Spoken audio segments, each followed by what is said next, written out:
Hello, John. Thank you for coming back to the channel. This, I believe, is episode 10 of this long series of how the world turns. Decimus. Decimus. It's like the gladiator, I'm Decimus something. So the 10th, So Russell Crowe and the gladiator. I want to remind the audience in the description of this video and all the videos I do with John, there is a link to his website. So click the link and you'll be able to sign up for his periodical. You can also sign for an individual reading.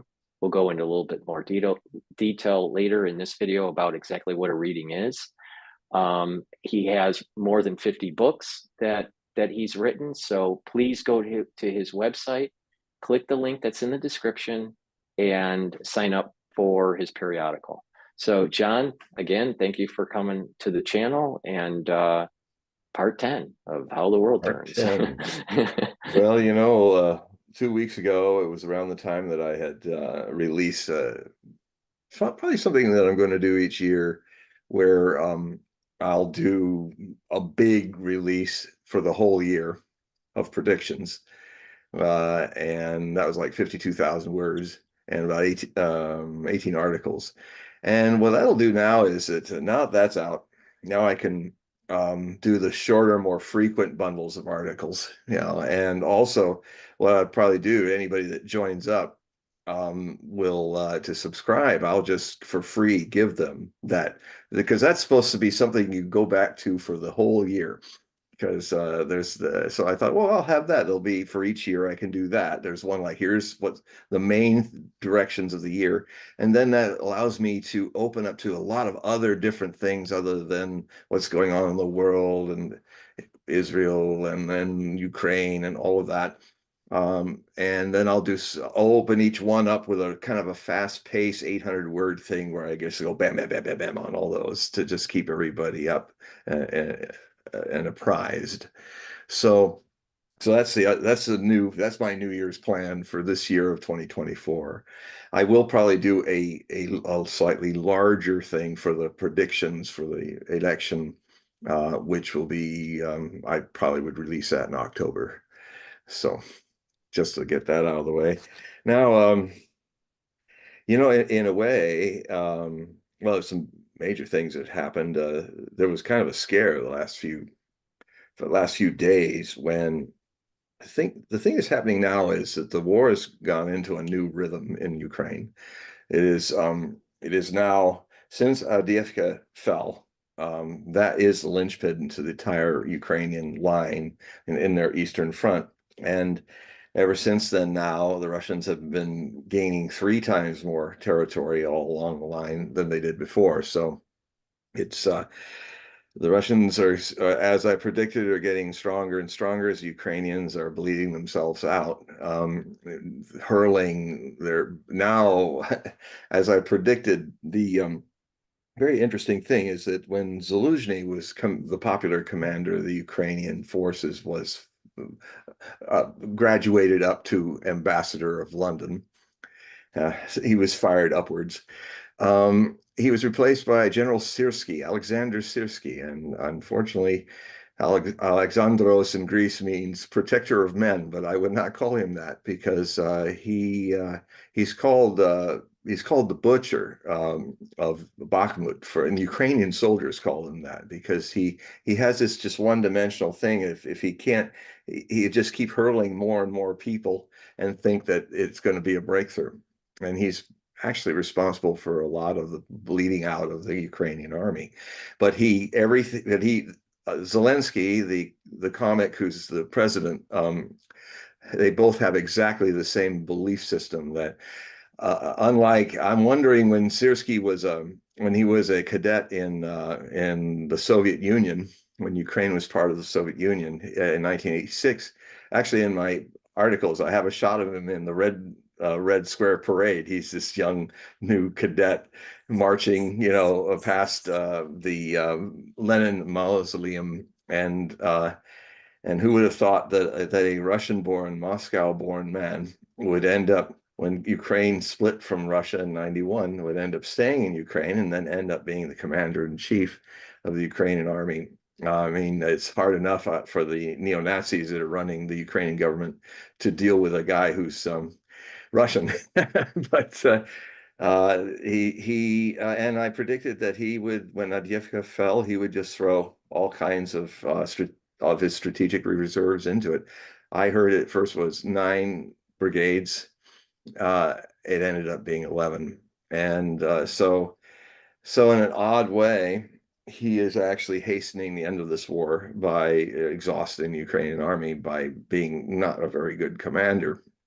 And but he defends every inch of land, and that's the same thing that back with the other NAZIs back in Germany, and with the little fellow who looks so much like Charlie Chaplin running them, with his little mustache and his straight arming here and there. It's called the Roman salute, by the way. That's how the Romans used to salute each other. Unfortunately, it's like the good luck charm of ancient groups that became his famous symbol. That's kind of a crooked cross. That used to be all ancient peoples had that magic symbol. It's a symbol of good luck. And if I ever were to write my planned book about that certain fellow, would because he was also very notoriously good at predicting the future. And I know this because there was Trevor Roper and other people. When I embarked to do this, I realized that he had this ability to make a lot of prophecies. One of his last prophecies was quite stunning. He just a few days before he did himself in the bunker, he had a nervous breakdown when he realized the war was lost. And kind of the last 10 days, he just gave up. And he said, so he's to Foreman, or his secretary, who recorded this. He said, well, the war is lost, and Germany's defeated. And now the world our void will be filled by the two new superpowers, the Soviet Union and the United States. And he said, they will now be in a big competition to dominate the world. And although they could go into a world war, I think they will compete more economically and politically than through warfare. Very interesting. But he said, but in either case, they will rely heavily on the German people as the cutting edge of this struggle. And that's basically what he said. And he defined the Cold War, or what I would call Cold War One, which ended in 1989, officially, by the way. It's funny how most of the reporters they take it to 92. No, it ended in according to President George Herbert Walker Bush and the Soviet Premier Mikhail Gorbachev. They met on a boat in the Mediterranean, big ship. And in that meeting on the seas, they declared in December 1989 that the Cold War was over. And so it's officially, but nobody respects that, even though the American president and the other guy did it. But anyway, I say it ended in 1989. I would just say that I call it the first Cold War because then again, what happened, the whole thing that's caused this Ukrainian crisis, this proxy war between NATO using Ukraine to fight the Russian Federation, is because of the Maidan coup that a she likes to be called Toria Nuland, not Victoria Nuland, but Toria Nuland, who has been pretty much the architect. It's kind of hatched out that, but she was back there in 2014. She was the person who was caught on phones, arranging with the Ukrainian ambassador. Before the coup happened, a new government, which ended up being the who's who of NAZIs in Ukraine, and they're not neo, they're old school, the Banderites and so much. And so basically the U.S. State Department had actually created a new government, which changed the rules, which created the situation of tension because they just stepped in and took over. It wasn't democratic. Ukraine has not been democratic since 2014. And so a lot of the people in Ukraine who were Russians said, wait a minute, we didn't vote for these guys. We have to have a new election. And they said, no, we're the new, the US just made that into the new government. And then and from that, they changed the rules on a lot of things. And when the first president was elected after that, it was all rigged. And so, and that was Poroshenko, the chocolate king. He was an oligarch. And and so the oligarchs took over Ukraine. The very thing that the Russian president achieved over a very difficult struggle to get the oligarchs out of politics in Russia after the end of the Cold War. Well, anyway, if you want to see what would have happened to Russia if he had not achieved this, look at Ukraine after 2014. And what then happened was there was a Barack Obama and his administration then started to sanction Russian farming goods as a punishment for taking Crimea and all that. Well, it wasn't taken. The Crimean people, when they saw their government and didn't like them, literally saying, we want to flush all you Russians out. And they were saying it to a province that had been Russian for 300 years.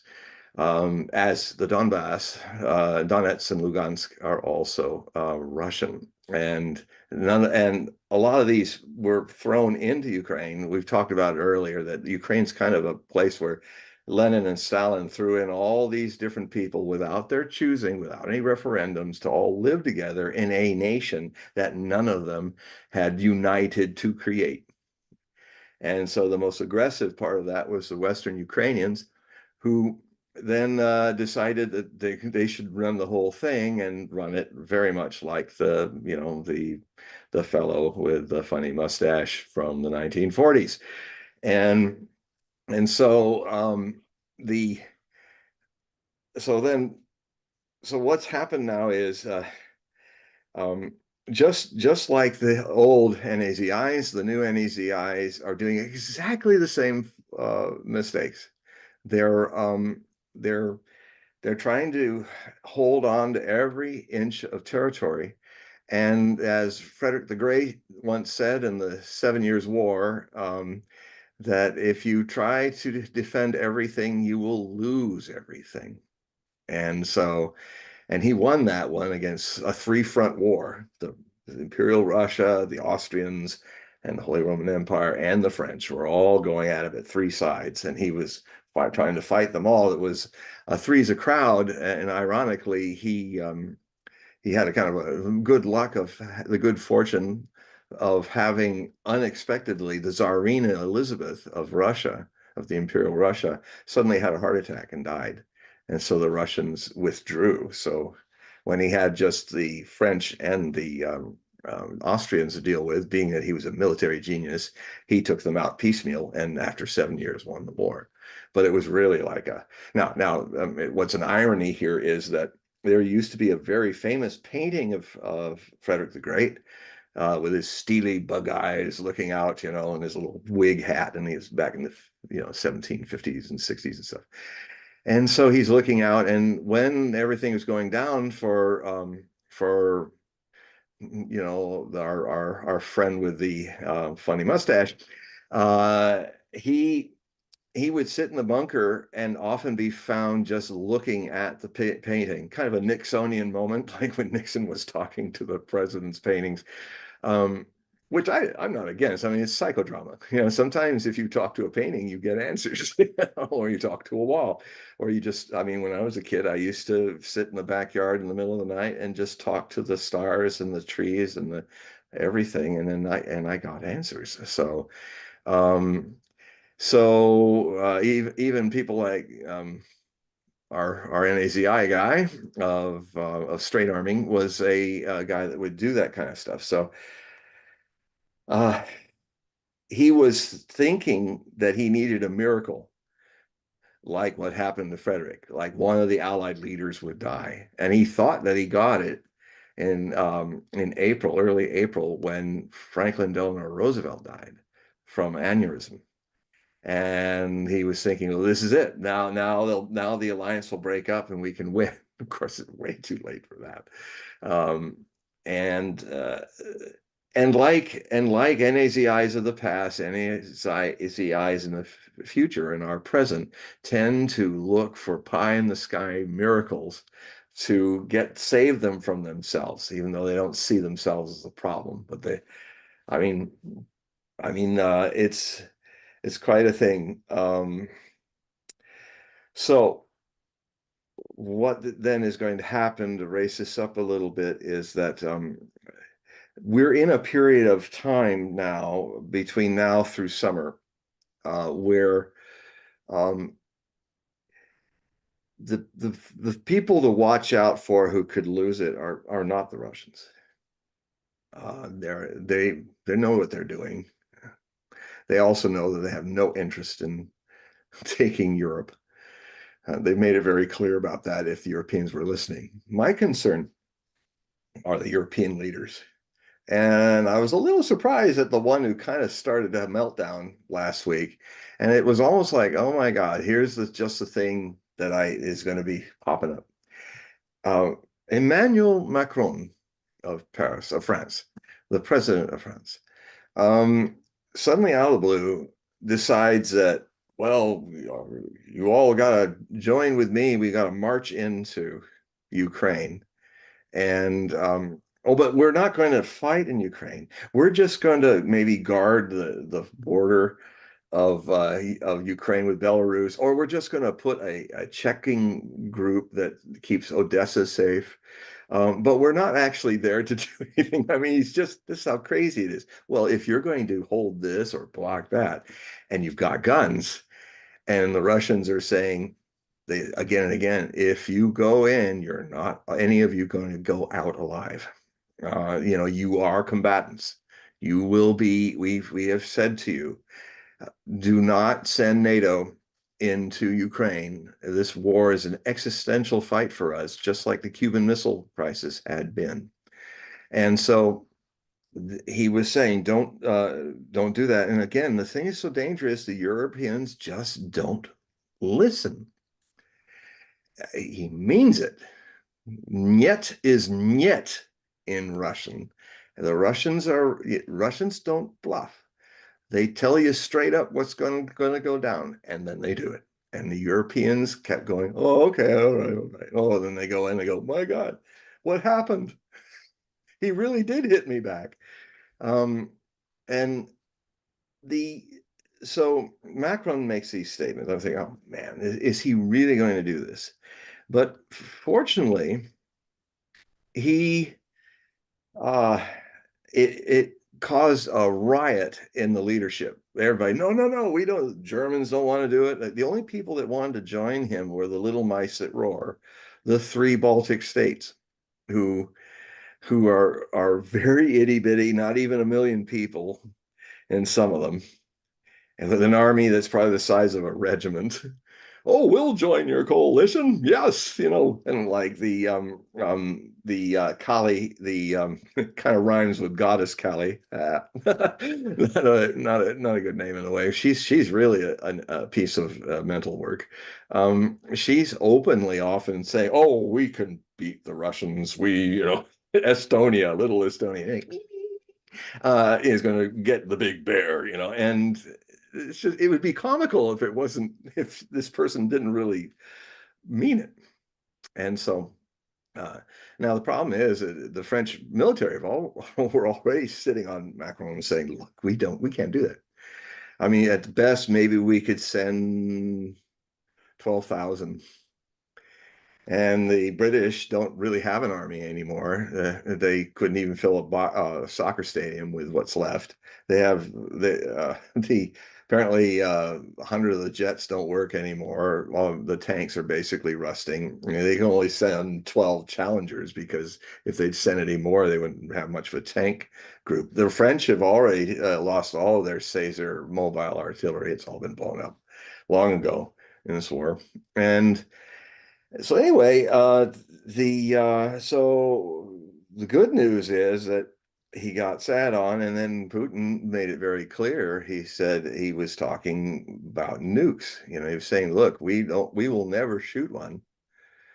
If it's nuclear war, it's because you guys invade us." And then, maybe we will use a few tactical nukes. We may, we don't want to. That's not our policy, and it never has been, even though you keep trying to project it upon us, like you're projecting your own desire to do it to us. And so, we could very easily slip into a nuclear war if French troops openly go there. Now, what made, you won't hear this in the Western news, but what made Macron so angry and to kind of lose it and want to get all Gallic pride and en avant, tout sweet, and charge with the bayonets and the cannon fodder, is Russian cannon fodder, but is that um, there was actually quite a military presence of French Foreign Legion soldiers, whole units that had just kind of decided together to officially leave the French Foreign Legion.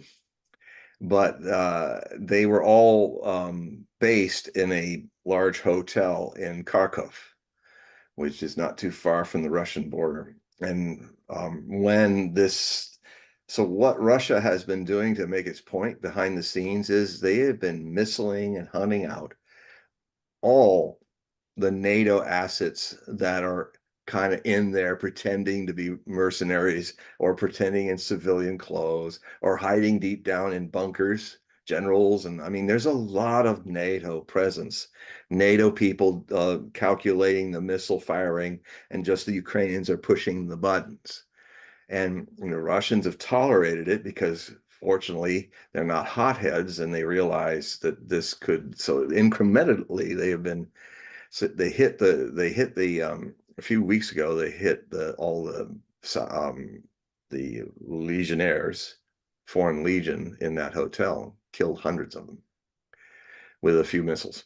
And that really upset the French president because and then just yesterday or day before, there was a huge decapitation of that could have killed at least 60 NATO officers in Odessa.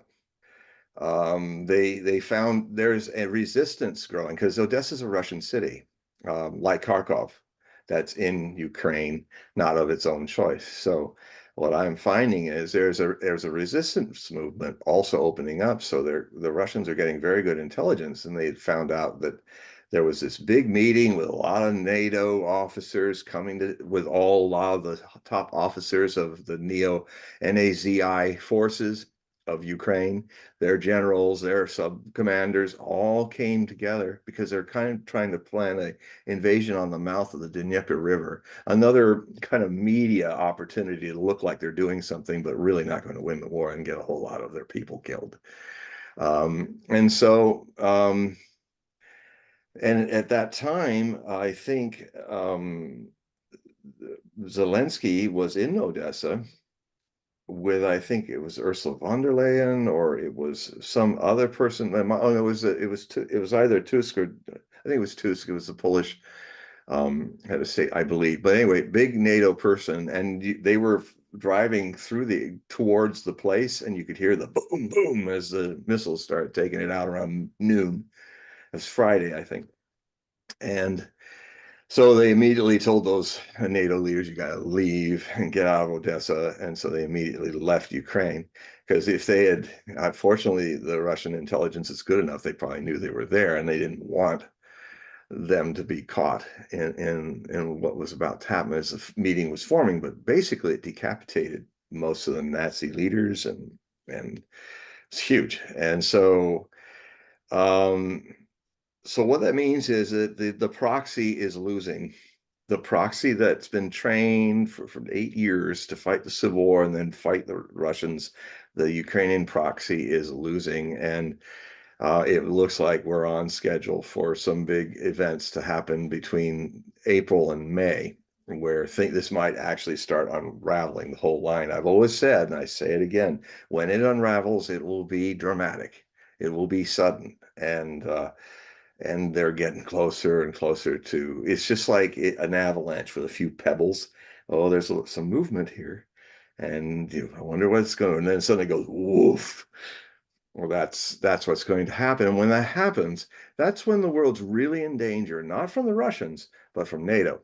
and the president, and because it's elections time and all. And so people in the NATO and United States leadership are panicking. And also some of them are getting fired.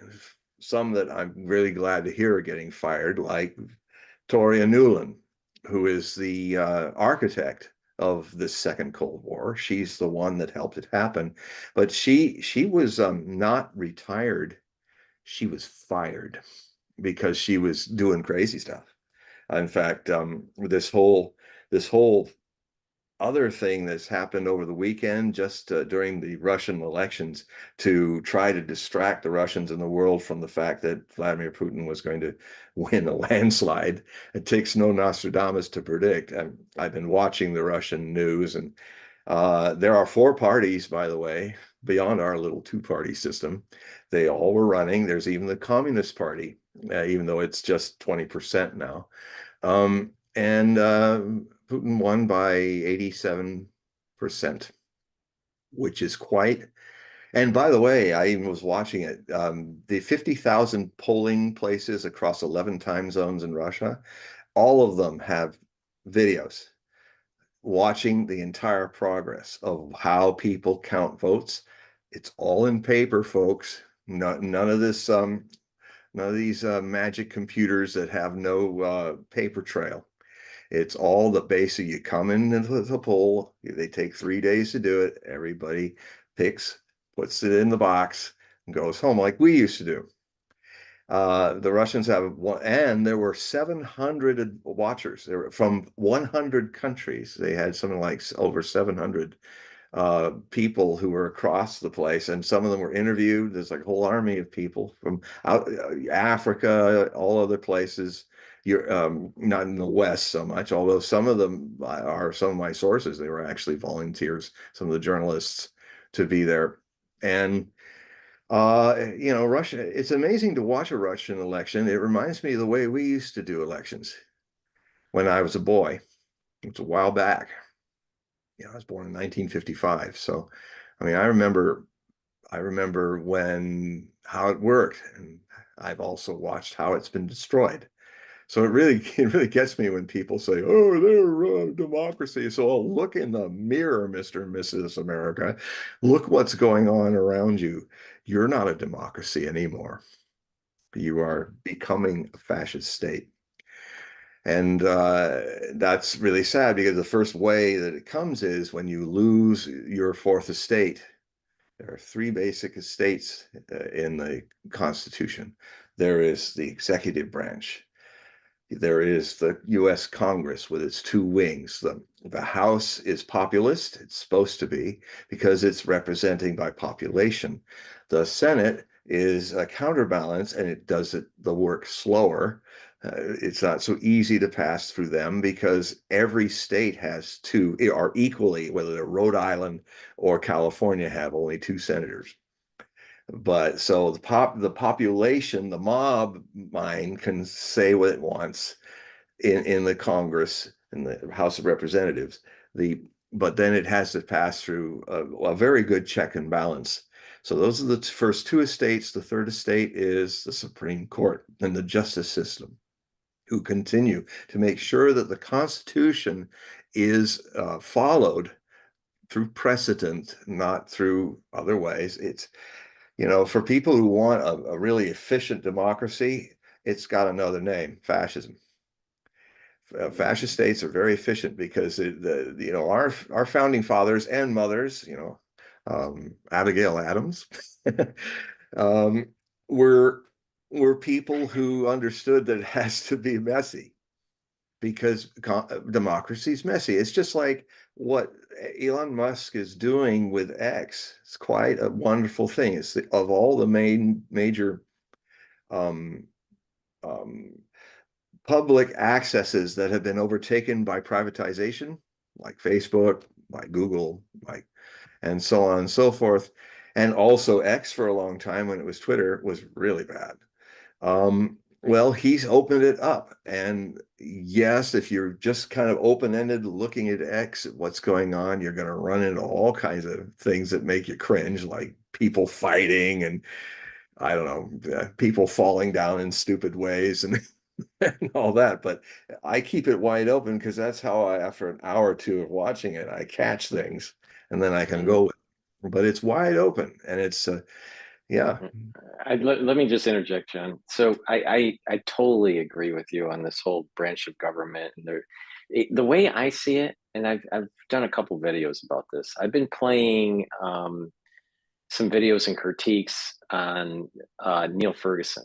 All right, Mm, and he's been doing some lectures about constitutionalism and rule of law and the judicial branch, and so I've been watching that kind of thing. And I've been also watching some videos, uh, uh, some rabbis talking about current events.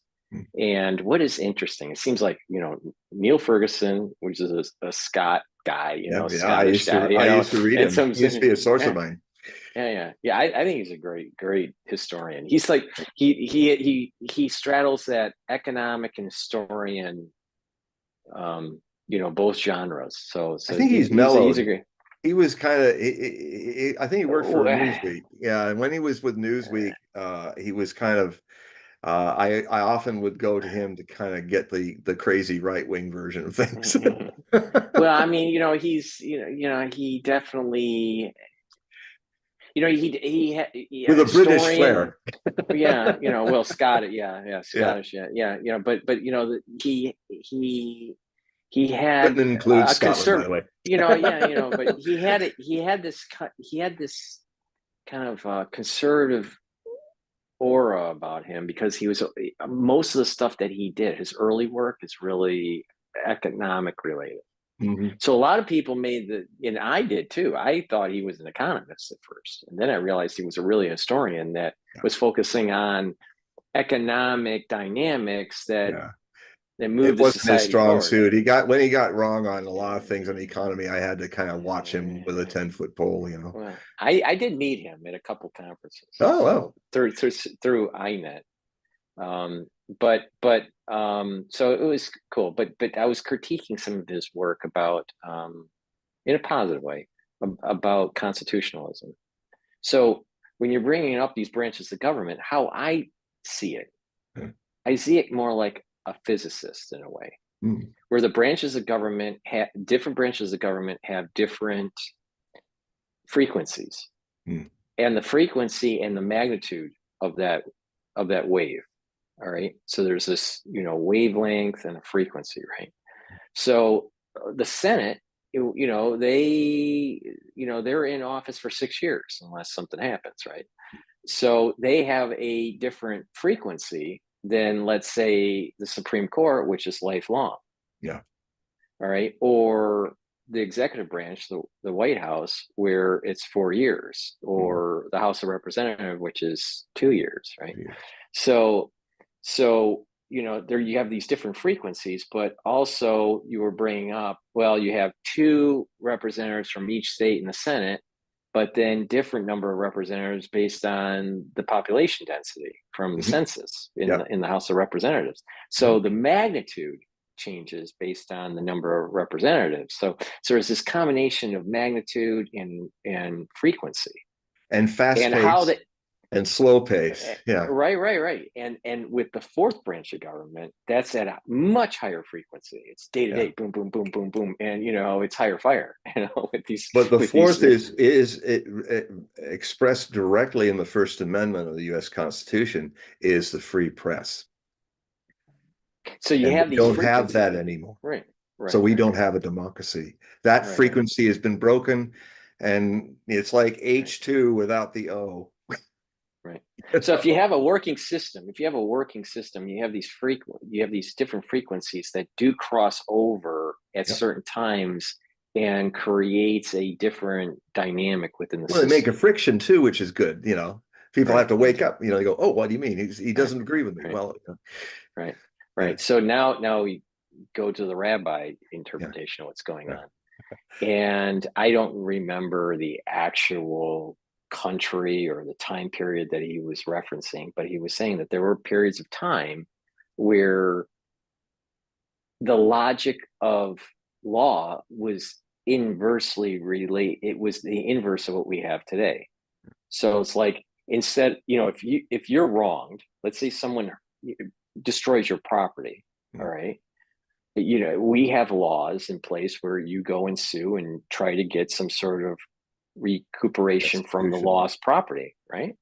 Well, there were time periods where people would say, you have property, it's your fault that you had property that we could break. Yeah. Therefore, we are going to have you pay the person that actually broke the property. It's like Yeah. this upside down logic, right? Yeah. And I think that the rabbi's right that we're moving into kind of upside down world, Yeah, the or rabbi's right. news, newspeak in Yeah. 1984, and Yeah. it's like everything's upside down. Well, what is So woke? Woke is yeah, this. yeah, It's like, if a person says, and I often playfully in my articles, I try to help people understand how woke may, for one thing, woke, you can't, it's trying to say I woke up, but if you really understand from my experience of being with Osho and India and living with a master, there's only awakening. It's a present, it's not a noun, it's a verb, and it's present tense. And if it's woke, it's as dead as the last moment. And you can kind of see it's like, well, I woke. So it's like, I woke.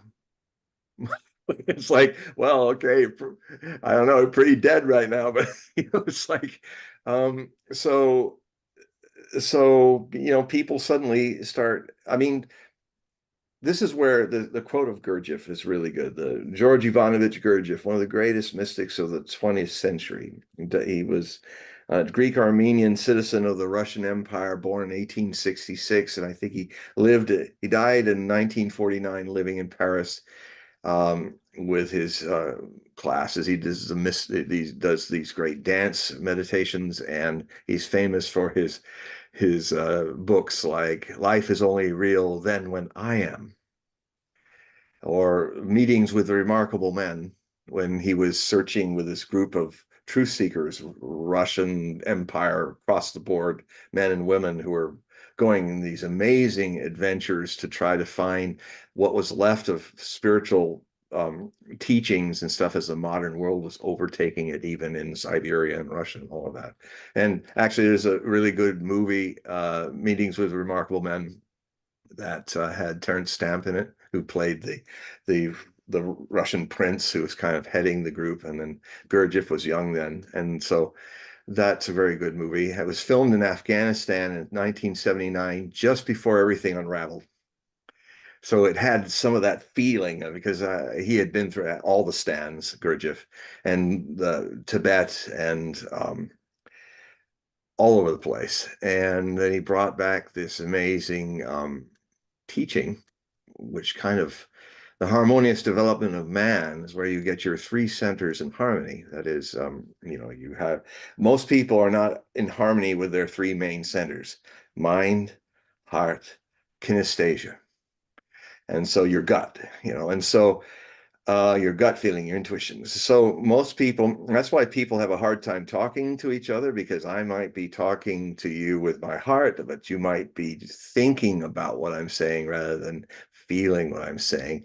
And then the gut is out to lunch somewhere else. Or you got your gut going with your mind and you think you got a good idea, but you're not hearing the emotional impact of the consequences that the person is saying in the communication. So yeah, the whole idea was to bring attention to your life, moment to moment. And it was odd because the moment I was initiated in 1980 from Osho in India, Bhagwan Sri Rajneesh, and I became a disciple, I felt compelled the next morning to go to the five-star hotel next to the ashram and go to the bookstore, and I was told to buy Meetings with Remarkable Men. And I really didn't know why, but I would follow my intuition as I do as a medium. And I realized, so I started reading Gurdjieff, and all the time that I was reading him, because the reason is that Gurdjieff and Osho the way they express the same truth is diametrically opposite. Gurdjieff was about the work. that you, and he wouldn't be open to a whole multitude of disciples. His way was to not waste time with people or just, the one in a million that's going to get it. So let the rest of the million go, because he just doesn't have time. He's going to work on a handful of people, because it's a very important thing in consciousness that as I've uttered before in these shows, that consciousness is a quality that counterbalances the mob mind of the minions, the unconscious mobs. And so, I've been saying how, especially now in this period of time, it's very ripe for this thing to happen, that we need another 200 people who are um, harmoniously developed, where their mind, their heart, and their kinesthesia are all working as one. And then something beyond those becomes the alert witness of things. Now, his way was to go through work to find, like, clench the fist to find the relaxation, because your fist can only be clenched so long. And it's more about working it out then it's not a goal. It's like Buddha also was working very hard, like Gurdjieff, when his attempt to, he had been a hedonist for the first part of his life, and then when he broke away from wine, women, and song, and palaces, and being a king or prince, he just did the other. He was he was born under a full moon in May, so he was had a Scorpio moon, death and regeneration, versus Taurian, earthy pleasures, property, things, to no things, nothing, naked, watching, no eating, everything. So he was basically a fixed sun sign. And he went in astrology, and that means he went from one extreme, hedonism, to another extreme, asceticism. I can never say that word right. Aestheticism. Anyway, I can't say it. It's where you beat up your body and mortify your flesh to find God in that regard. And then he finally, just after 96 years of that, he almost drowned in a little brook. He was so weak because he was skin and bones, and he just had crawled out of this little brook back to his Bodhi tree to sit there, and he just mused, if you tie a sitar string too tight, it breaks. If you have it too loose, it cannot play music. And he began, just before his enlightenment, to kind of figure out that the middle way is the way, neither this nor that. And now some masters bring you to it through a lot of activity, and only choose the few. Now, my master was a complete opposite. His was the path of let go, of just take it easy, let go, more Taoist path, watercourse way. But the interesting thing is that you end up in the same place. The people who, I would contend, the people who work to get there kind of did what Buddha did. They kind of exhaust the seeking. And then when Buddha that night gave up, he just gave up. He ate some food. He went to sleep after years of not sleeping properly. He woke up. He said, "There's no eternity of the soul. I just give it. I tried my hardest. So he let it go. He let go hedonism, and then he had to let go working at it. And because, as he would say in the 42 years that he taught after that, everyone is Buddha nature. That is awakened, not woke. Awakened, Buddha nature. You are, whether you know it or not, this very body is the Lotus Paradise, or this very world is the Lotus Paradise. This very body is the awakened one, the Buddha. It's not something you can achieve. It's something that you can only at last, in the right moment, understand.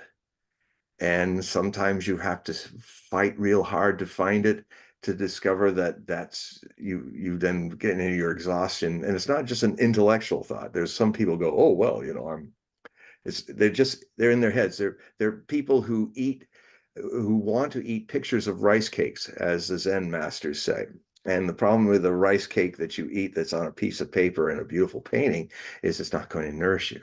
And so you can, if you're just using your mind, not your heart, and your kinesthesia in harmony, you can think, oh well, I've got the solution. I must already be a Buddha, and therefore I need to stop working at it. if it's intellectual, if it's the picture, not the reality, but a picture of it, you're as far off from it as even worse. And so many people, as Ramakrishna used to say, so many people with thinking, with getting intellectual about the spiritual pursuit, with being enamored with occult mysteries and practices. He says many of them are on the roadside, on the path, the pathless path. And anybody who's spent many lives trying to chase after the Buddha will never will be predisposed not to look in, but to think the Buddha is over the horizon, or that somebody out there is going to give it to them. And in odd ways, sometimes you do have to go somewhere unusual. I had to go to India. So it's not a it's not a binary thing. Well, oh, it's wrong to seek. Osho sought immensely, and he had kind of a similar thing to Buddha. He just at one point he just stopped.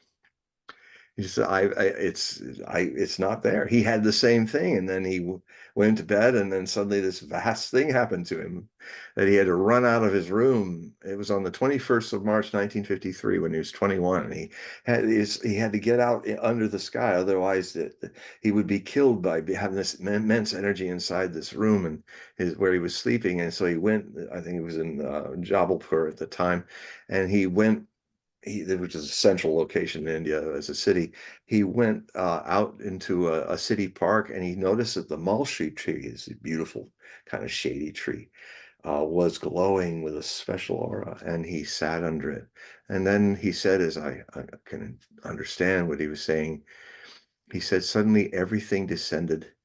He was like he could see the light of the sap. He could see the life in the trees. It was, and then as he sat, the whole thing settled and descended in some vast, eternal, in the present grace. And I mean, a similar thing happened to Gurdjieff in the middle of nowhere, somewhere in the stands, somewhere in Central Asia. His issue was he was a very powerful hypnotist, probably one of the most powerful in history. I mean, even Mesmer couldn't be like him. And I really Gurdjieff has this weird way of, if you read him, he's got such a strange delivery, and it's for effect. If you read like Beelzebub's Tales to His Grandson, which is one of his main books, you have to remain attentive. You have to read it and remain attentive. But it's like what often would happen is, after I finish a process, I would kind of collapse in my bed, and then it really would be happening. It's like it exhausts the mind for me.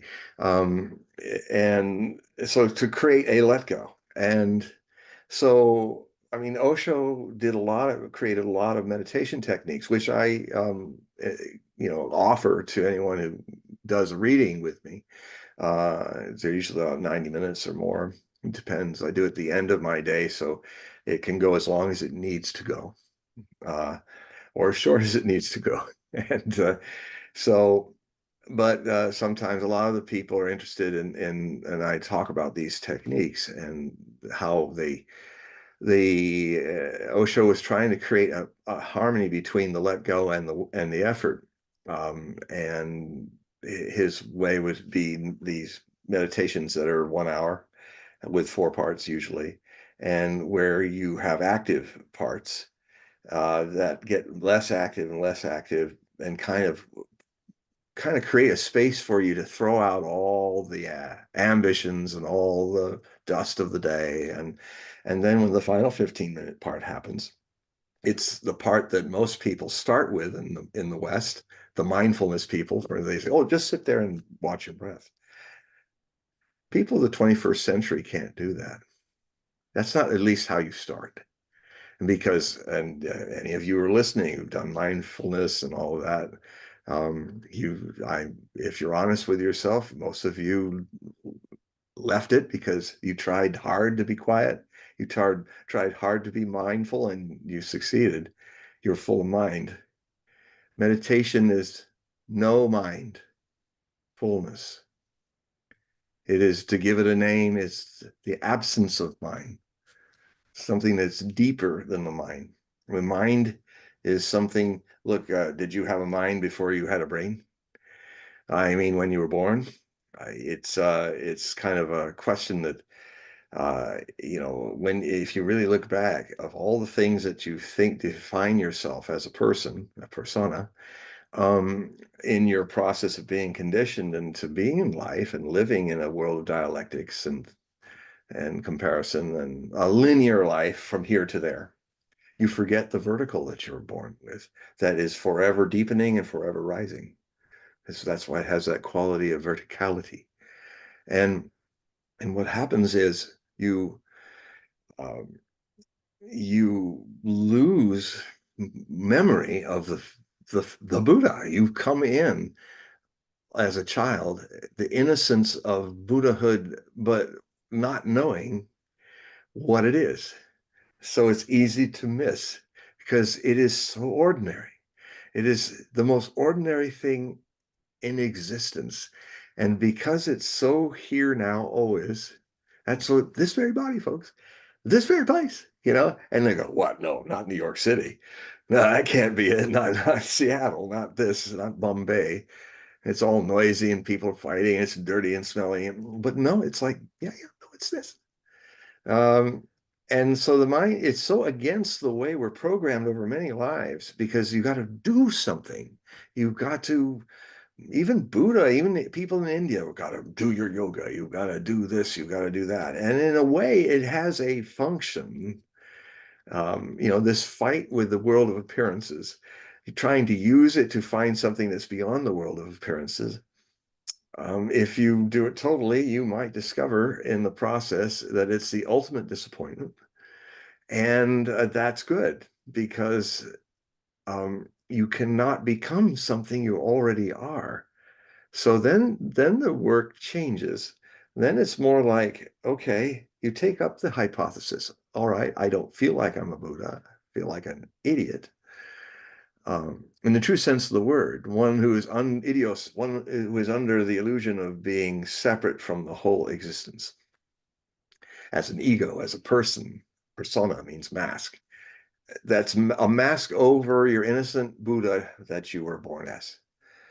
And then what happens, this awakening, this innocent awakenedness, you have the people by the time that they've made your body by making love and being your parents and all of that, they have also, like your teachers, like your priests and politicians and pedagogues and parents, they've all lost the thread. They've lost the memory because education is not yet in this planet drawing out, as the word means, it's not drawing out your Buddha.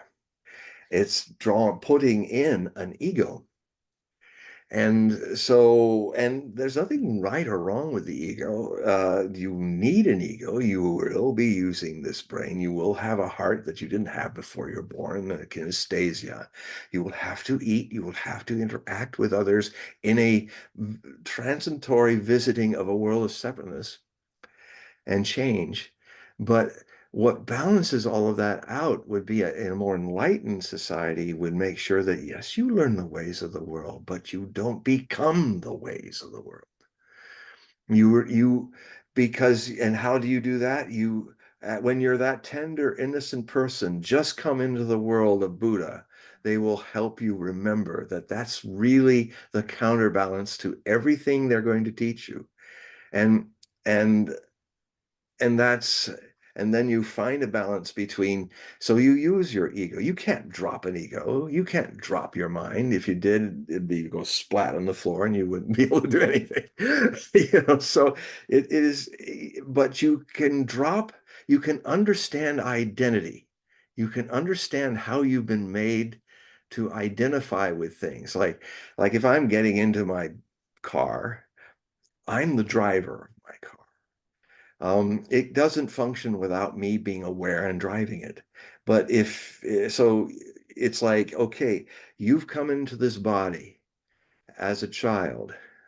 They're going to talk about the driver of the child, the light, the lux eterna of the child. That is spontaneous intelligence. It will use the skills that you have, and you'll learn not to get frightened and there won't be people kind of forcing you to compete or be anguished or all that because in that kind of society, if your teachers have not lost their Buddha, they're not going to turn you into a neurotic person. They're going to help you at least not to become one, and you'll have a much better chance in this life, because everything is out oriented. Everything is find it over there, rather than the fact that you have the whole treasure already.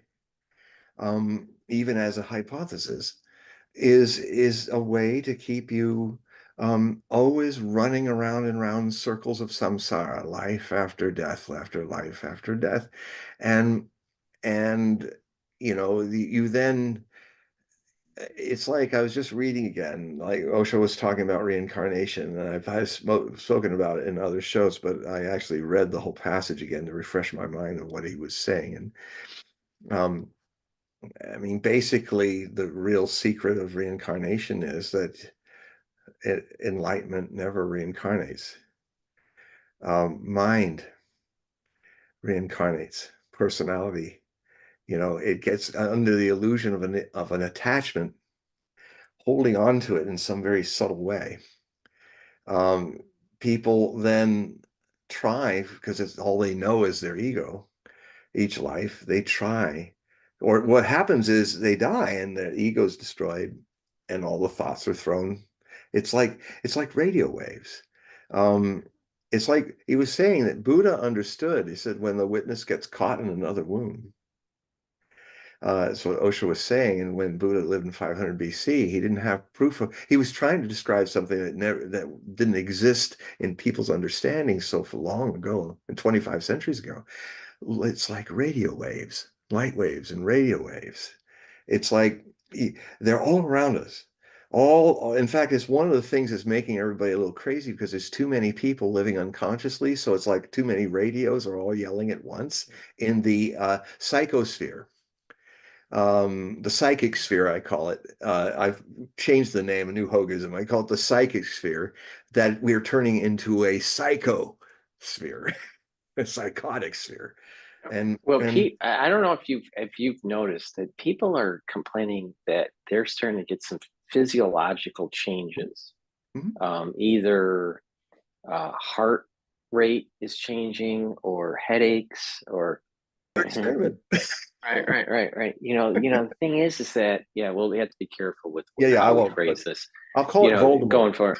Yeah, so but there is this concern that individuals are actually having physiological effects with certain types of frequencies Oh, absolutely. around them that are new. Yeah, Let's just yeah. put it that way. I will Well, call them neo frequencies. neo frequencies, or frequencies that would happen in a microwave if you lived inside one, or if you were too close to an atomic blast. But now it's your power meter, and the there's it's interesting because there's three points of kind of what I call this. Back in 1985, in 1987, that is, or 88, was when we cleared 5 billion people. And my contacts in Native American and shamanistic groups and stuff made me aware of this thing that was creating a larger energy in the world, like 30% more energy for everybody around that time. Because on the good side of it is, because there's always a good and bad side, a positive and negative. The good side is that because there were so many people, we crossed the line at 5 billion people in 1988, that there was a positive to that it was somehow stirring the kundalini of the human collective. Um, but the downside is that means you have to stop being a mob and be a quality of consciousness, or enough people. And it doesn't need a lot, just maybe 200 more than are regularly enlightened, but it needs a little more to counterbalance this explosion of population, which has exploded more thinking that's unconscious, more hurling of thoughts and emotions that's unconscious into that, as Robert Monroe of the Astral Body OBE stuff used to do. He used to pass through it, called it the mind band, the end band. And he used to say, when I passed through it, it was like I was passing through all the radio stations, all the AM radio stations, let's be worse than FM, all those radio stations, all yelling and screaming, going da da da da da at once. And and then he passed through it and it'd be over. But so I used to work as part of his gateway, one of the 50,000 that he was working with back before I was with OSHA. It helped me immensely to make the step to OSHA, because he would use these beautiful 32 track earphones with tapes in those days. You put the earphones on, you lay and you watch your breath, and he was a music mixer guy, and he was a genius. And he got these, what he did is created a theta state in your brain through this thing. And actually it was helpful because you can actually do this very easily once you've gone through the process of these kind of more active meditations that then get you to the place where you don't need headphones. You just are there. It is very natural to be in the theta state. Again, it is a non-doing phenomenon that changes everything. It's nothing. Non-doing attracts mysteriously great activity and creation. I think it's the very nature of existence. This is why we have this beautiful Leela, this play of universe and planets rising and falling, having nuclear wars and being born again and all of this. There is a strange magnetic attraction of a point of consciousness that is not judging, not doing, not even being. It doesn't exist. It's free even of that. So it's also free of not existing either. It's something in between, the this or that, the up or the down. And in a strange way, and the way to be in that is you don't, there's nothing to do. There's nothing to achieve. You're just there. And in a quality of that, they bring that into your active life, walking in Zen, sitting in Zen, doing things. I'm speaking from my own experience, is that you suddenly things happen. You have not chose them. You're not, I'm going to do this, but you become a different magnetic pole to creativity. And I think is the no mind that is in the center of all the mind and movement and stuff, and something beyond both is a fundamental reality of this. And everyone has their own way of finding it. The doors are as infinite as all of us, as infinite as all the unique leaves on all the trees in the universe. But the place we all go to is exactly the same place, the no mind. And I'll give it a name. It doesn't have a name. It's beyond names. But it it can be hinted by the fragmentary words. It can be hinted even by the pictures of rice cakes. But just don't eat a rice cake that's just a picture. You won't get anything out of it but a bad tummy.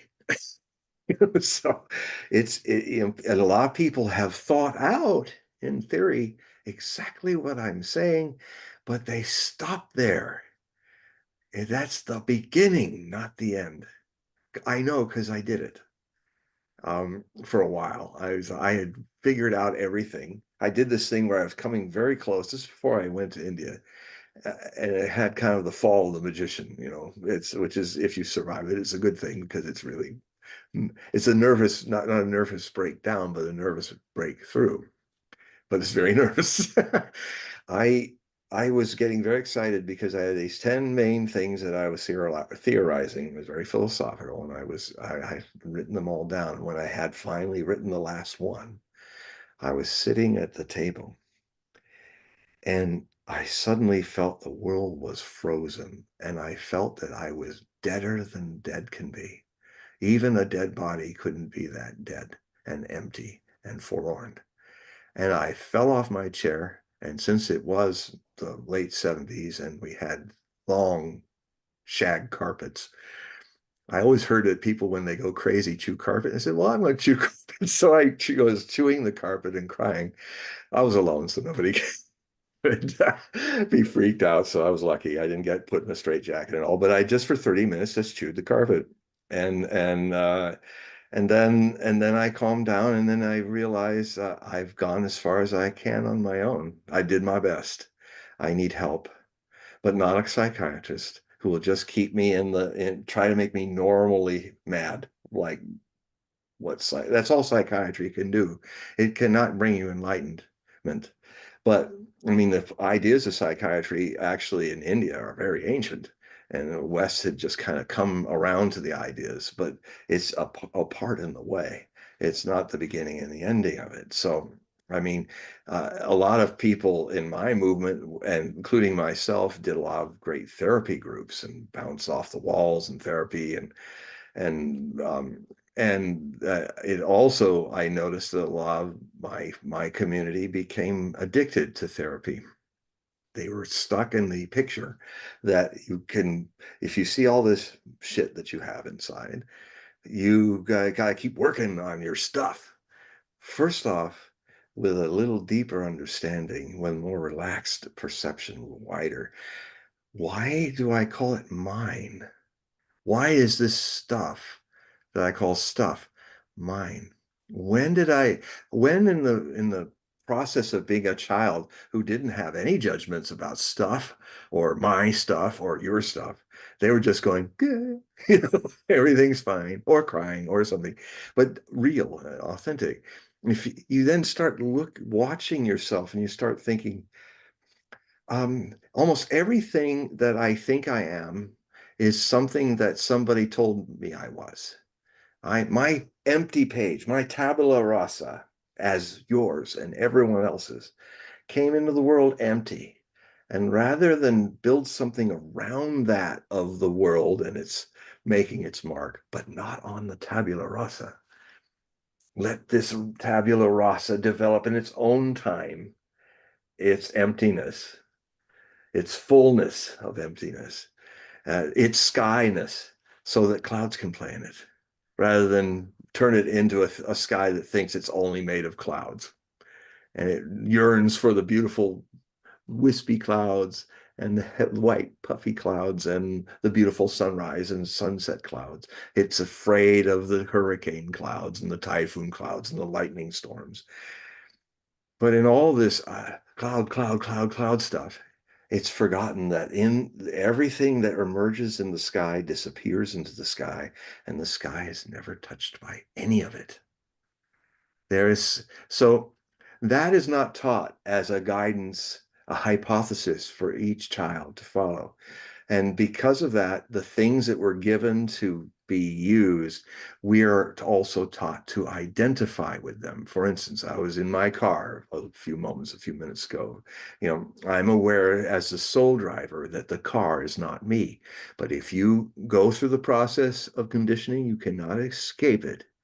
That you will come to some idea that's not your own, but you think it's your own, and you'll fight people and die for it, even though it's this flag or that flag. You'll go to war, or for this Jesus or for that Buddha or for that Islam, and you will go and kill each other in thousands of wars. And none of this was yours when you were born in all of your lives. None of it. In all of your future lives too. None of it. You are not these things. They were supposed to be things that you use in a dialectic visit to this temporarily to this planet. Uh, it's atmosphere. You got to learn how to breathe it, but you don't think you're the atmosphere. You're not the planet. You're not the earth. You are somebody going through this. But you're trained to think of yourself as an identity, an idiot, and you will become an idiot. The whole human race is a bunch of walking, talking idiots. Gurdjieff used to use that analogy all the time in a very respectful way. He would say, "Oh, you idiots," his Gurdjieff disciples. "Okay, you idiots are going to dig a hole, and you idiots are going to cook the dinner tonight." And but they knew, if you really think of yourself as an idiot in the right way, and that is, the hypothesis is everything I'm doing, I'm under the illusion of being separate from the whole cosmos. So then you start to become aware of how you've started to own feelings that if people push that button, you are either happy robotically, or if they push this button over here, you feel your guts have been opened by somebody's terrible statement about you. How could you say this about me? You hurt my feelings. But there'll come a moment if you start living more and more intensely because you're watching and seeking, because you will be more alive. You will feel things more. You'll be more alive, so you'll hurt more because you're no longer trying to hide yourself from the hurts or the happinesses and how they're fading, as well as the hurt will also fade because they're transitory. Then the question goes deeper. What is watching this stuff pass by? What is watching this body grow old? What is watching everything changing? It's always there and it never changes. What is it? Who is in? Or as Raman Maharishi, one of the great sages of India, and died in 1950, he started at 18 years old to ask, but not as a question, but as a presence. Soon he dropped the question. It's the most profound question. It's the only question that is really needed to be answered, because in it all, everything is answered. Who am I? Who is walking? Who is talking on Paul's show? Who is watching me talking on Paul's show? Who am I? Who is eating? Who is crying? Who is loving? Who is hating? Who is watching a mountain turn ivory in this higher angled sun of the early spring? This is in my area of the world, Pacific Northwest. And all the mountain snows are now looking ivory, like somebody has poured ivory coat of ivory over them, a bit of a yellowish, beautiful richness. And then I remember, who can see beauty? I go in. Well, Raman Maharishi, he at 18, he became he negated all the things that the society, oh, you're this, you're a man, you're a woman, you're an American, this makes you happy, this makes you sad. And then eventually what happens is you come to a point where it's like what Buddha used to say, you're peeling the onion layer by layer of any problem. You're just doing nothing but watching it unfold before you as you watch your breath, relaxing deeper and deeper with each.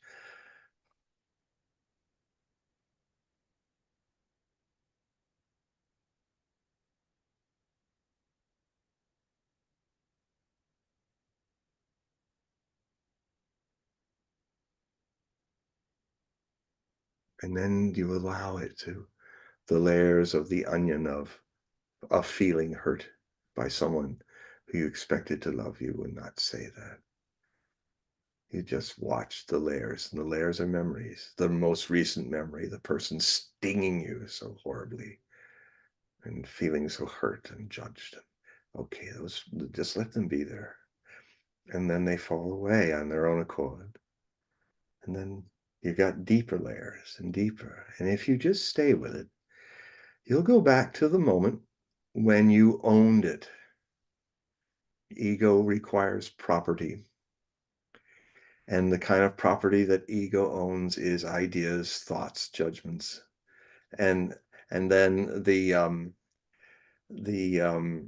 mortgage is identity.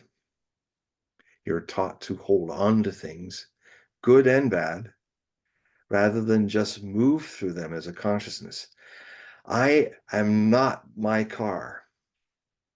But if society trains you the way they want to in their own unconscious motivations, between the age 7 to 14, either at 7 or at puberty, you're going to suddenly find big changes happen where you forgot the soul driver. You put him over there, and you've been taught that you are the car and no one's driving it. You are the car drives itself. And that a car without a driver thinking it's driving itself, well, just turn on the ignition, get out of your car, let it start rolling and see what happens. It's history, baby. It's history.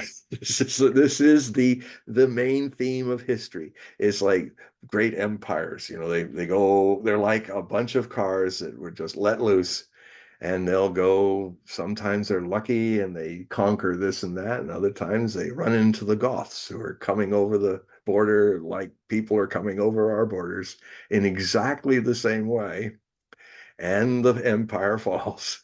The car crashes. The collective traffic jam crashes. Collective traffic jams of people pretending to be cars are how we start our wars, our crusades, our witch hunts. You this is our sorrow when our baseball team or football team loses. All the cars crash. Boo hoo, we lost. That's more not so dangerous. But if you think you're Ukrainian, and if you think you are the pure uber Ukrainian, and the other Ukrainians need to be taken out of your country, then you go into wars. If you think you're NATO, and you think you're a defensive organization, you even say it, it's in your charter. But if you're encroaching across Europe when you promise not to the Russian people, who, as a body of people, seem to have a more collective connection to the soul than a lot of us. It's an interesting thing. Don't believe me. Don't believe or disbelieve anything I'm saying. If you believe it, you're lost to it. You stopped. So even if you say, "Yep, John Hogue's got it all together," you stopped. And it's equal to, "Oh, he's crazy. He's a madman." It's, you stop. I don't believe him. I do believe him. Belief is the worst thing that has happened to the human race as a conditioning. Because what is belief? If you meditate on it, well, how do you believe? You just watch the process. How do you become identified as an American or a Jew or as a Christian or something? It's you somehow in the kind of the need as a child to be loved by all these big giants you've discovered yourself born amongst. You're going to start, they reward you if you behave a certain ways. They even tell you, look, you got to grow up in the world. Growing up means you have to be like us. So, do what we do. Not what we say. Don't do as we say, not what we do. And then you learn how to be a liar. You learn how to be a manipulator. You have to, because it can save your life as a child. If you're not, our survival mechanisms have their part in the world. Actually, just like war has its part in our world, just like peace, two sides of the same coin. Now, there comes a point when your survival mechanism screws up your life after it's worked to keep you from not being thrown out in the streets when you were a kid, because you compromised all your intelligence to be, oh, I'll go to church. I don't know what that is. It doesn't feel right, but or you'll say innocent things that get you thrown in the bedroom without dinner. Innocent intelligence. Go to your room. Uh, those are the moments when a Buddha is suppressed. Go to your room. And so children are smart enough that they want to survive. So they're told it's called love if you submit and fear God like you fear your father and mother. And then you end up, and it's not their fault. This is one of the biggest cosmic jokes about it. You line up all the criminals of history and all the people who are either murdered by them or followed them. You you can't be responsible. No one in this world has ever been responsible for all its crimes and mayhem, because you have to be conscious to be responsible. I mean, it's like when they say, "Oh, well, he was drunk, or he was unconscious, or he went crazy, and so we'll help him and we won't punish him because he wasn't himself." Well, none of us are ourselves. None of us. We're somebody else's idea of ourselves.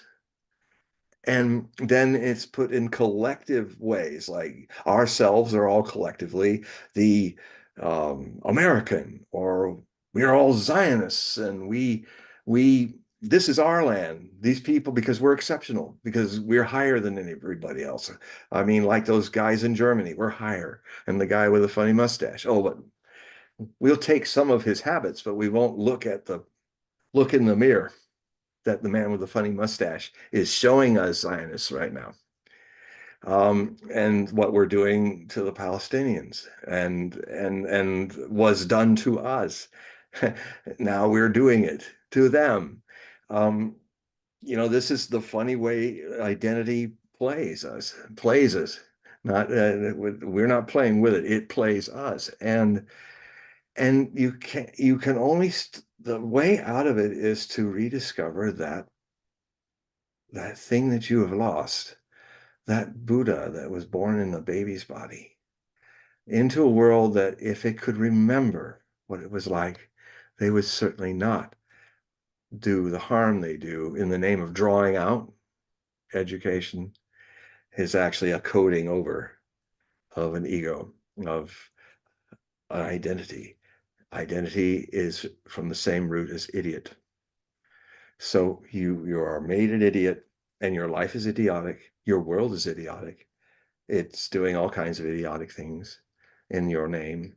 And so these things, it takes guts. It takes guts to be a truth seeker, a spiritual seeker. It takes guts. You will never find a coward who treads this path, but you'll never find a courageous person who has not confronted their coward first, because it's the same energy. You will never find someone who truly loves until you understand how much you hate.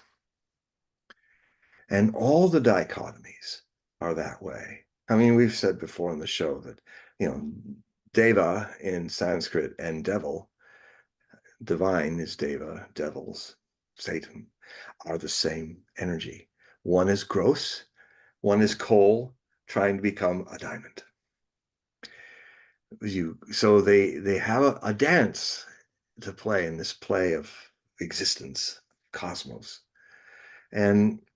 But so if people can come back to the source and live in the present with that source, it definitely changes your life, makes it more. You may still get afraid. Something in you will feel fear. Something of you will feel romantic love or whatever, but you will feel there's something deeper that will move through those things totally, but not of them. It is beginning to become clear to me after a long search that there's nothing to do to solve it, but understand what was lost can never be lost. It can just be distracted by being out, out, out. And you then live in the outward world as a Buddha in the marketplace, totally more lusty with life and living it and vivid, but not of it. Things actually become more close to you when you let them go, if they're true. And the stuff that isn't true, it falls away, and it's good. It clears the situation. The dust on your mirror that witnesses everything in your life. This is like a metaphor for consciousness. Most of our mirrors are covered with dust from our conditioning and so we see the world through a Christian dust or a Muslim dust or a Democrat dust or a Republican dust. It's red dust or blue dust. But you got to first start seeing the dust and you first start to get reacquainted and re-friendly with your eternal mirroring witnessing consciousness. That cleans the mirror, and then the picture changes. Now, most people live in a cage with the gate open, and they would rather, and most people won't take this journey. Only the courageous, frightened, courageous people will take this journey because what has happened, most people there have become camels. There's these 3 steps I've talked before. It's in Nietzsche's Thus Spoke Zarathustra. My teacher Osho talked about this, the three stages of consciousness. You're born a child, but most people become camels. They're beasts of burden, burdened by the conditioning of ego. They've completely bought into it, believe it, are scared to question it because they're so afraid of the unknown that they'd rather live in a prison that they're familiar with and is a kind of surrendered to, given themselves up to, like a certain path of life, living a certain way. Then they're terrified of actually stepping into the unknown beyond what they know. And therefore, most people live kind of a manageable misery. Um, and so that's the camel. But you will always know the spiritual survivalist in you is when the first thing that happens is a rebellion, a questioning, suddenly saying, I'm tired of being a camel. I suddenly realize I don't like the way I am, and I'm tired of this stupid prison.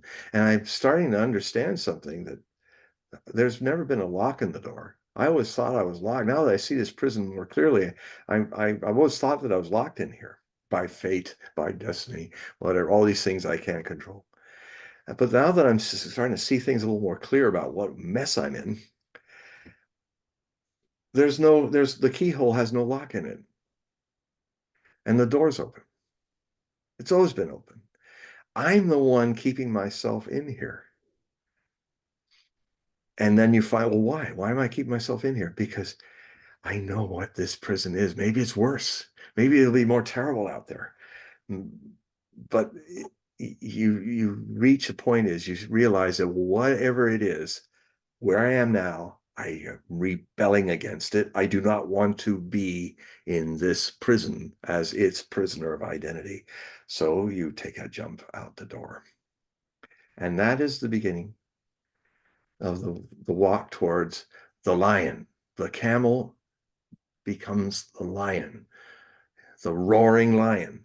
No, I'm not going to do that. No, you've told me this. Why should you tell me what Jesus meant and what he was saying about us, when, for one thing for sure, Mr. Guy with the pointy hat and the slippers and the funny dress, you have never known Jesus any more than I have. It's 2,000 years ago, and yet you talk as if you know you. In fact, the worst thing is the people of authority who almost know what they're talking about. They're the ones that are very good at programming people to be camels. But the lion starts to recognize the camels in his life, and he rebels against them. Rebellion is considered evil in a world of egos, but rebellion is the catalyst for Buddha, for Jesus, for Moses, for all the great teachers. They were all rebels. They all questioned. If Jesus had not questioned the Sanhedrin, what would have made him walk into the wilderness for 40 days and nights and be tempted? Frankly, my favorite version of Jesus being tempted by the devil was Donald Pleasance playing the devil in that Jesus Christ series in the 70s. You know, he was a great actor. He was this little kind of mousy looking guy. In The Great Escape, he was the fellow who got blinded and he couldn't see anymore they were escaping, and his friend was going to walk him through it, and their plane crashed and he couldn't see that the Germans were lining up to shoot him. He couldn't see them, so he turned around. It was very tragic, but he's such a great actor. But anyway, should give you a little break. A little straying from the narrative for a moment, but um, so then you you start to recognize how, and there'll be a lot of anger at first, but there's meditations also that help you. There's nothing wrong with being murderously angry. The problem is if you kill somebody, that's not going to help you or the other. But one of the meditations that Osho used to teach was the anger meditation. And I used to do it. And it was because I'm an anger type. Um, you know, the anger types end up being compassionate, but anger, if you go into your anger, you will come out of it more compassionate and understanding about things because you know yourself, know thyself, you know how you tick, how you have been made to tick oddly, and so you take a pillow, you put it before your knees, as you're sitting there in a room alone. And for 20 minutes, you do this. You put the pillow, and if you're somebody you want to put their name on or something that want to direct your anger towards, you put the pillow there, and then you grab another pillow and you start beating it. Boom, boom, boom. Now, Osho used to say, first you'll feel really silly because you're not feeling angry. You're not, but he said, just keep going, just act. He said, don't worry, it'll come. Just be in the moment and keep beating, beating, beating. And you feel like I feel so stupid going, I'm not really feeling anything. And then suddenly, unguarded moment, your belly will get full of fire. And then you'll be going, ah! at the pillow. And you will be taking all that anger into the pillow that you would have to kill people because it's there. The art of it is you've got to find a way to be okay with it and not harm yourself or others. But so that's what's so wrong with this whole saintly thing where people, well, don't be temper, don't be angry, be civil. And so all these walking, talking volcanoes we become because you can't let it all go. But there's ways to do it because you should not dump this energy on each other. I mean, the fact that everybody's all walking around repressing it is not repressing it in the psychosphere, and it's creating the mind plague that is, which I'm going to write about in an essay in my book, The Book of Things to Come, which I'm starting this year. It's I'm calling the essay The Zombie Prophecies, because basically I'm going to make the argument in my essay is that why we're fascinated and also repelled by zombies is that we are zombies. We came in as Buddhas. We are trained to forget all that and suppress that, and we become zombies. And to be kind of out of touch with oneself, kind of in a stupor, in the drunken stupor of ego, um, we can then we're taught to avoid those things. We're actually taught to suppress these things, because if you flip out, they'll take you away in a straitjacket. But what if you had a society or you're in your own private space, you're not out in the street doing this, where you can do things, where you can open your channels. Now, some people, they just keep doing it and doing it, and that's also a trap. It's like, then it's like, oh, I'm working on my stuff. Well, no, the truth is you have no stuff. If you go deeper, you realize there is no stuff, but that's just a hypothesis now. Don't believe it or disbelieve it, because belief is a qualified ignorance. Some guy, some stranger who is an authority figure, who's looks like he almost knows what he's talking about. And he's asking you to surrender, believe in this, put your faith. It's a test, and you do, and then you get in a community system where everybody, if anyone questions the belief, you're kind of moving out of the community and not supported psychically first, and then literally sometimes. And you have become that black sheep. The word for the black sheep in its roots is heretic. That's where we get the word. But I'll contend to you this: every great teacher, man or woman, who has been a great Buddha or Christ, begins as that lion, that sheep, if not a lion, a sheep that goes on its own, whatever comes. Because you will never see an army of Buddhas coming to save you. You will never see an army of Christs coming down to the Jordan River to be bathed and baptized. You'll see one dirty, weather-worn fellow coming out of the wilderness. You will see only, you may chance upon one Buddha under a Bodhi tree. This is not a collective phenomenon. This is the ultimate spiritual state of the individual, the undivided you all. The undivided. The society is constantly trying to make you schizophrenic, but only in a way that you will be a cog, a camel in the train of camels. You know, there are some of the work goes too far, and the schizophrenics become certifiable.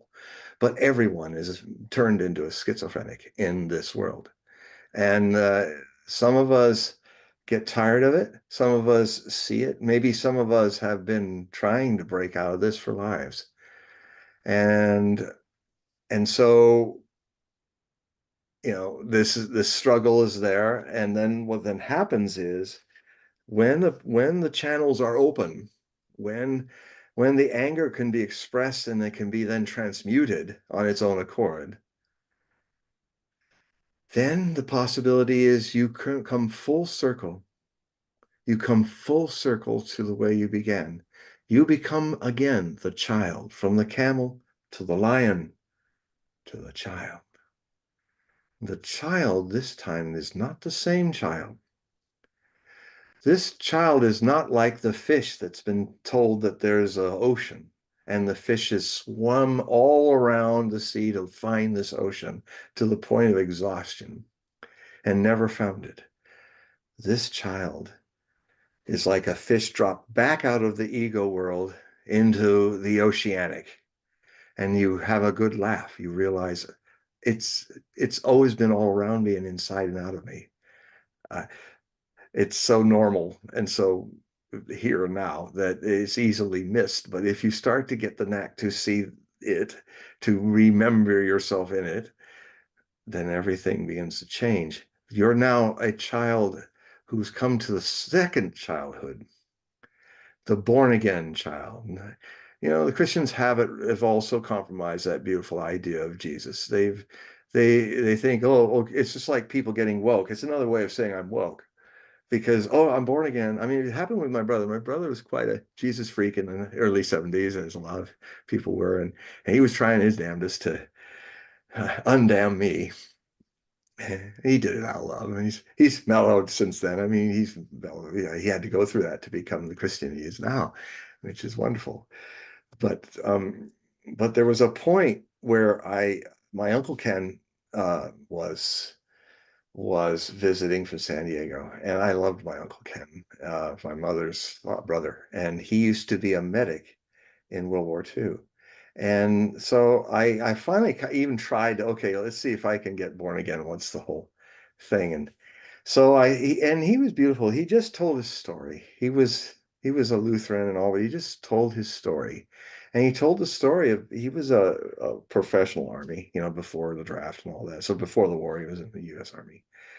And he was in the divisions that went into Manila, the only really large city battle in World War II in the Pacific Theater, and it was horrible. In fact, I was watching the World War II week by week, which I have been since the beginning of it years ago. And it's a really good show. It times you through the whole war every week, and if you follow it for the 6 years, you really get a feeling for the tempo and how things happened and how things ended. And I think it was last week, it was the end of the Battle of Manila, where 16,000 Japanese Marines made a fight in downtown, and his army guys went in there, and he was mostly tending to the Filipino civilians. 100,000 of them were killed, hundreds of thousands injured and wounded, and he had existential crisis with it. He was thinking, the world is evil. It's just profoundly evil, and like he's a medic who's like dodging bullets, and so he's kind of a breakdown. And then he had a friend who was another medic who was a Christian, and he was kind of bearing witness to him as my Uncle Ken was bearing witness to me. And the beauty of it, through love of him, I became a born again Christian for only 15 minutes. I was like, oh, I'm bright-eyed, and my eyes are like, oh, like my brother. Everything's fine. And so anyway, so my brother and I were sleeping in the same bed because Uncle Ken and his family were over, and also, we had to. So I'm nestling up to my brother's back, and I said, Jim, what is it? I'm born again. I and he went, oh, great. So here's the guy's been like, "Rrr, rrr," and he's like, and it was such a Jesus buzzkill. I was like, wait a minute. And then I lost it. I think my brother accidentally did the best thing he could ever have done for me, And I then started realizing something over the years that now I can bring voice to, hint to, although it's bigger than anything can be said. You can't be born again and be born once upon a time. I mean, you can't be awake when you're woke. You can't be a Christian woke again because it's past, it's dead. It's the divine only dwells outside of time in this moment. This is where it is. It's this little itty bitty moment where the whole thing is. Nowhere else, not in the future, not in the past. And when it starts to center in you, it changes all those subtle ways in which you live in time. And it changes ways in which you perceive others and yourself and how you create. You begin to see what immense mystery is consciousness and love. And you see that really all the things that frighten you and your body, your mind, you'll still have anxieties and stuff, but it's happening to somebody else. I mean, maybe there'll come a time when Osho, like, he seems so luminous with it. I'm just in the beginning of it, but I mean, it's like the thing.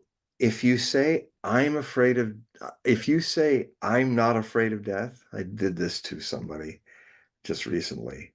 What happened was interesting in this new state that I'm coming into is that I am afraid of death is true. The I is always afraid of death, but there's something watching in me who's saying I'm not afraid of death that is afraid, but it's not the thing I was born with. It's not the thing I brought into this world. It's not the thing that death will take away either. Although, as I say that, even now I can watch my mind going, oh, but how do you know? How do you know? But the mind becomes someone else's mind. It's yours, but your possession is also something that you didn't come in the world with. So it's a very interesting process. And I try to, as much as being a medium, to help people in readings. And it's always a thread underneath all my talks about the world. You'll see it in the articles. My forays into current events and the future are really an attempt to bring people to the present, because that's the only place where the solutions are. That's the only place where your enlightenment is purely creative. By doing nothing at all, it happens. So, that's the thing that I bring into readings and into my writings. So if you're interested in having a reading or writing, just check out the beautiful way that Paul has laid out my links. I'm starting to get more people from this community that Paul has created online that are starting to show up. So I'm starting to meet a lot of you, and we're having wonderful interactions.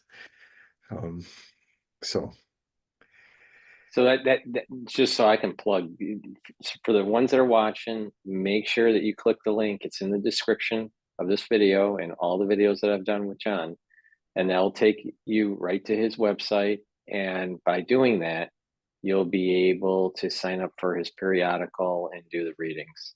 yeah, they're all different choices. You can have 3 choices on how to do it. You can just do it at one time, just to see wet your feet in the one stream of articles that I've produced in that week or something. And then if you like more, you can join, or you can be an automatic. You go through my own page, website. It takes you to the page where you can sign up, and you can be an automatic, which means maybe $5, $10 a month.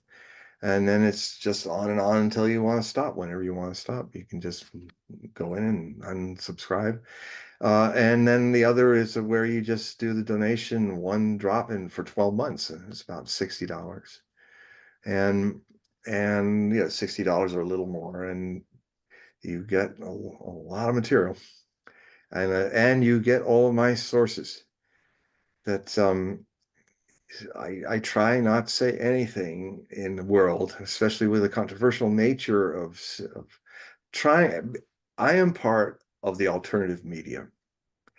A lot of us used to be in the mainstream media, but that media, as far as a fourth estate, is dead. But we are alive. And many of the people that you might have wondered, where did they go? You'll find them there. Like Chris Hedges, like, people that I wondered what happened. Did they die? Where are they? They're there. And we're all trying to finance it on our own. Because when the man's not pouring money on it, the man can't censor us and hide our sources, because our job, as I see it, and you'll see the people, it'll be an opening to all kinds of very interesting people like Alexander Mercouris and Alex Cristofaro, the Duran, or Scott Ritter, or Chris Hedges, and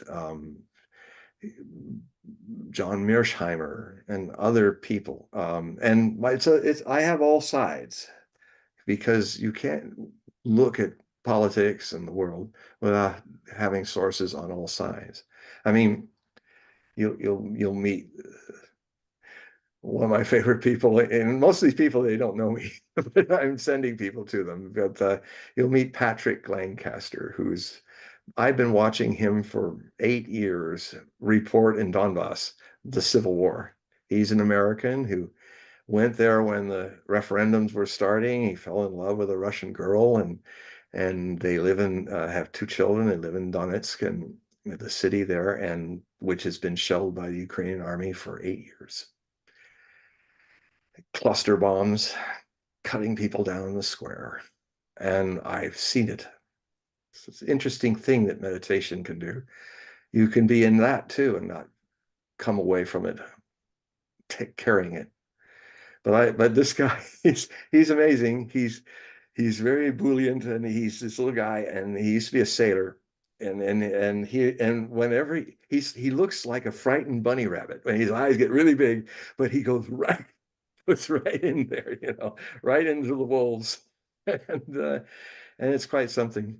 And you'll also see places in my work, my sources, where you'll get to see how the Russians really are, not how you're told on the evening news or whenever you get your news. I'm dating myself. Um, you won't have Walter Cronkite telling you things anymore. Anyway, so you will. I mean, some of my sources are vloggers, and like one of the best vloggers to kind of get an idea or a feel for Russians and people living in Russia. There's two of them. Probably some of you already know it. Like Luna the Pantera.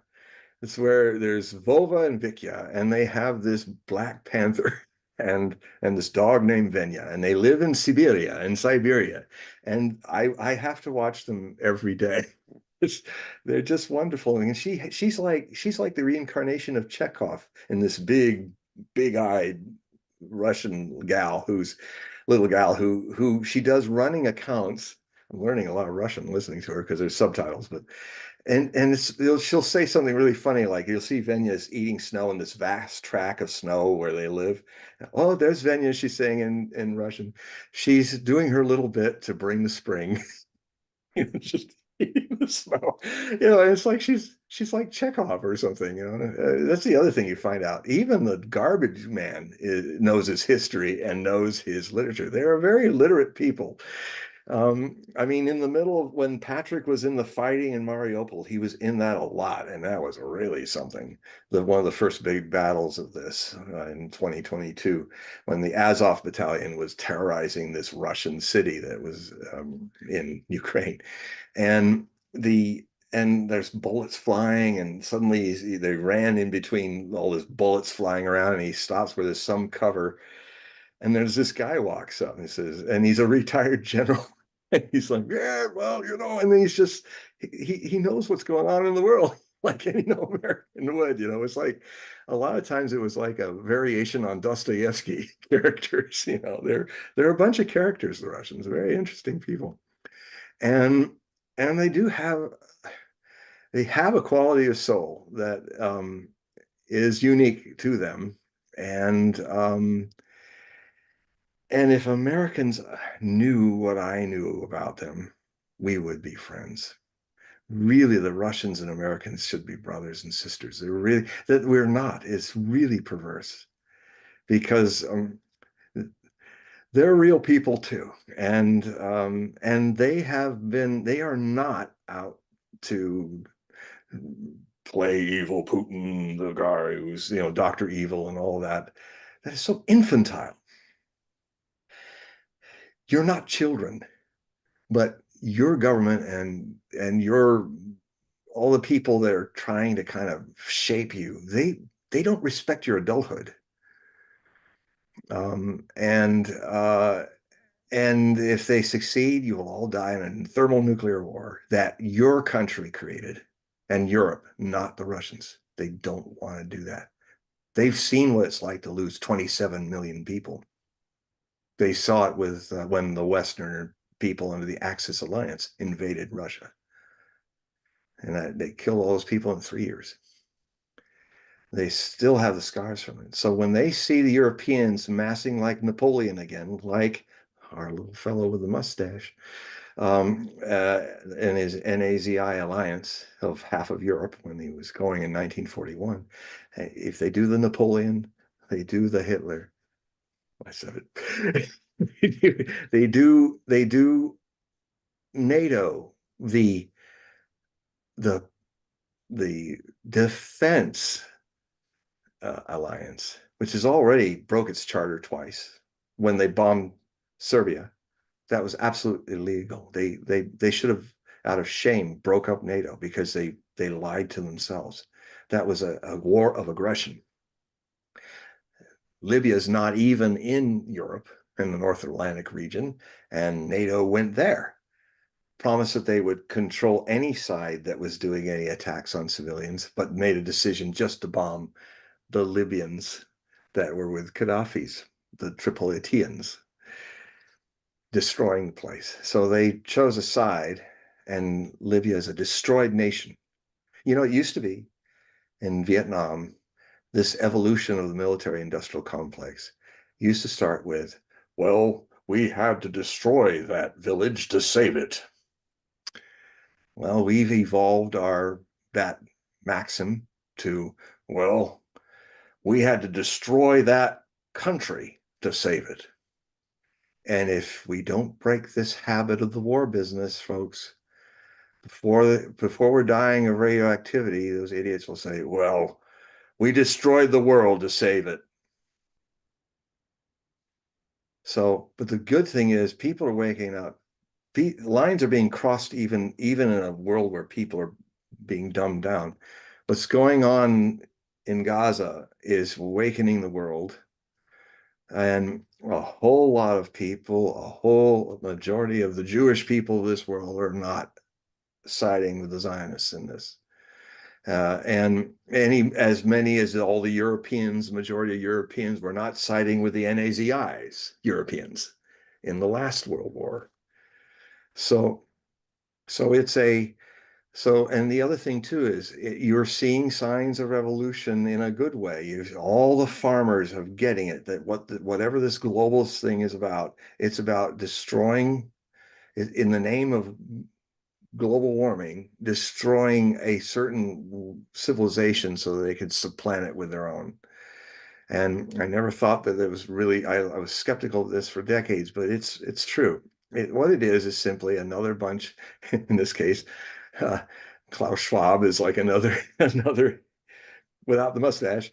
Uh, he's, he's one of these people, a German up in the Alps, just like Berchtesgaden, in his own little Swiss chalet, even though he's born in Germany, who has this idea in Davos that, you will eat the bugs, you will own nothing.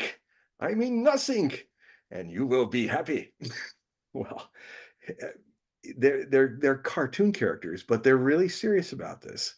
And Mr. Gates and all of that, and the things he's doing with pseudo food and all of that. It's the there are people that want to do a very tricky world war and use us as the dupes. But if you start um, relearning your rights that you have not been taught for 2 or 3 generations. My high school, and when I was in 1974, graduating from high school, the following year, year or two after that, my high school stopped civics classes, and it started to roll all over the country. That was a way to dumb you all down and not. You have a part in your democracy. You don't just vote for people and forget. Otherwise, you get on either side, Republican or Democrat, you get the governments you deserve because you've been trained not to do your part. This is Lincoln said. This is this is of the people, by the people, for the people. I might have gotten the sequence wrong, but it's like it's you people, not your government. It's not by the government, for the government. And so you have to go read your constitutional rights, memorize them. And there's a few people out there that are very good. Dennis Kucinich is a constitutional champion, who might be a congressman again, come around this new time. He found a way to find a district to be a congressman when they could only take him out by erasing his district so that he wouldn't be there as a thorn in the side of people who would like to just make rules on their own rules, not the Constitution's rules. And they got a good test when the Voldemort sickness happened, shutting everybody down. They saw how docile and camel-like we all are.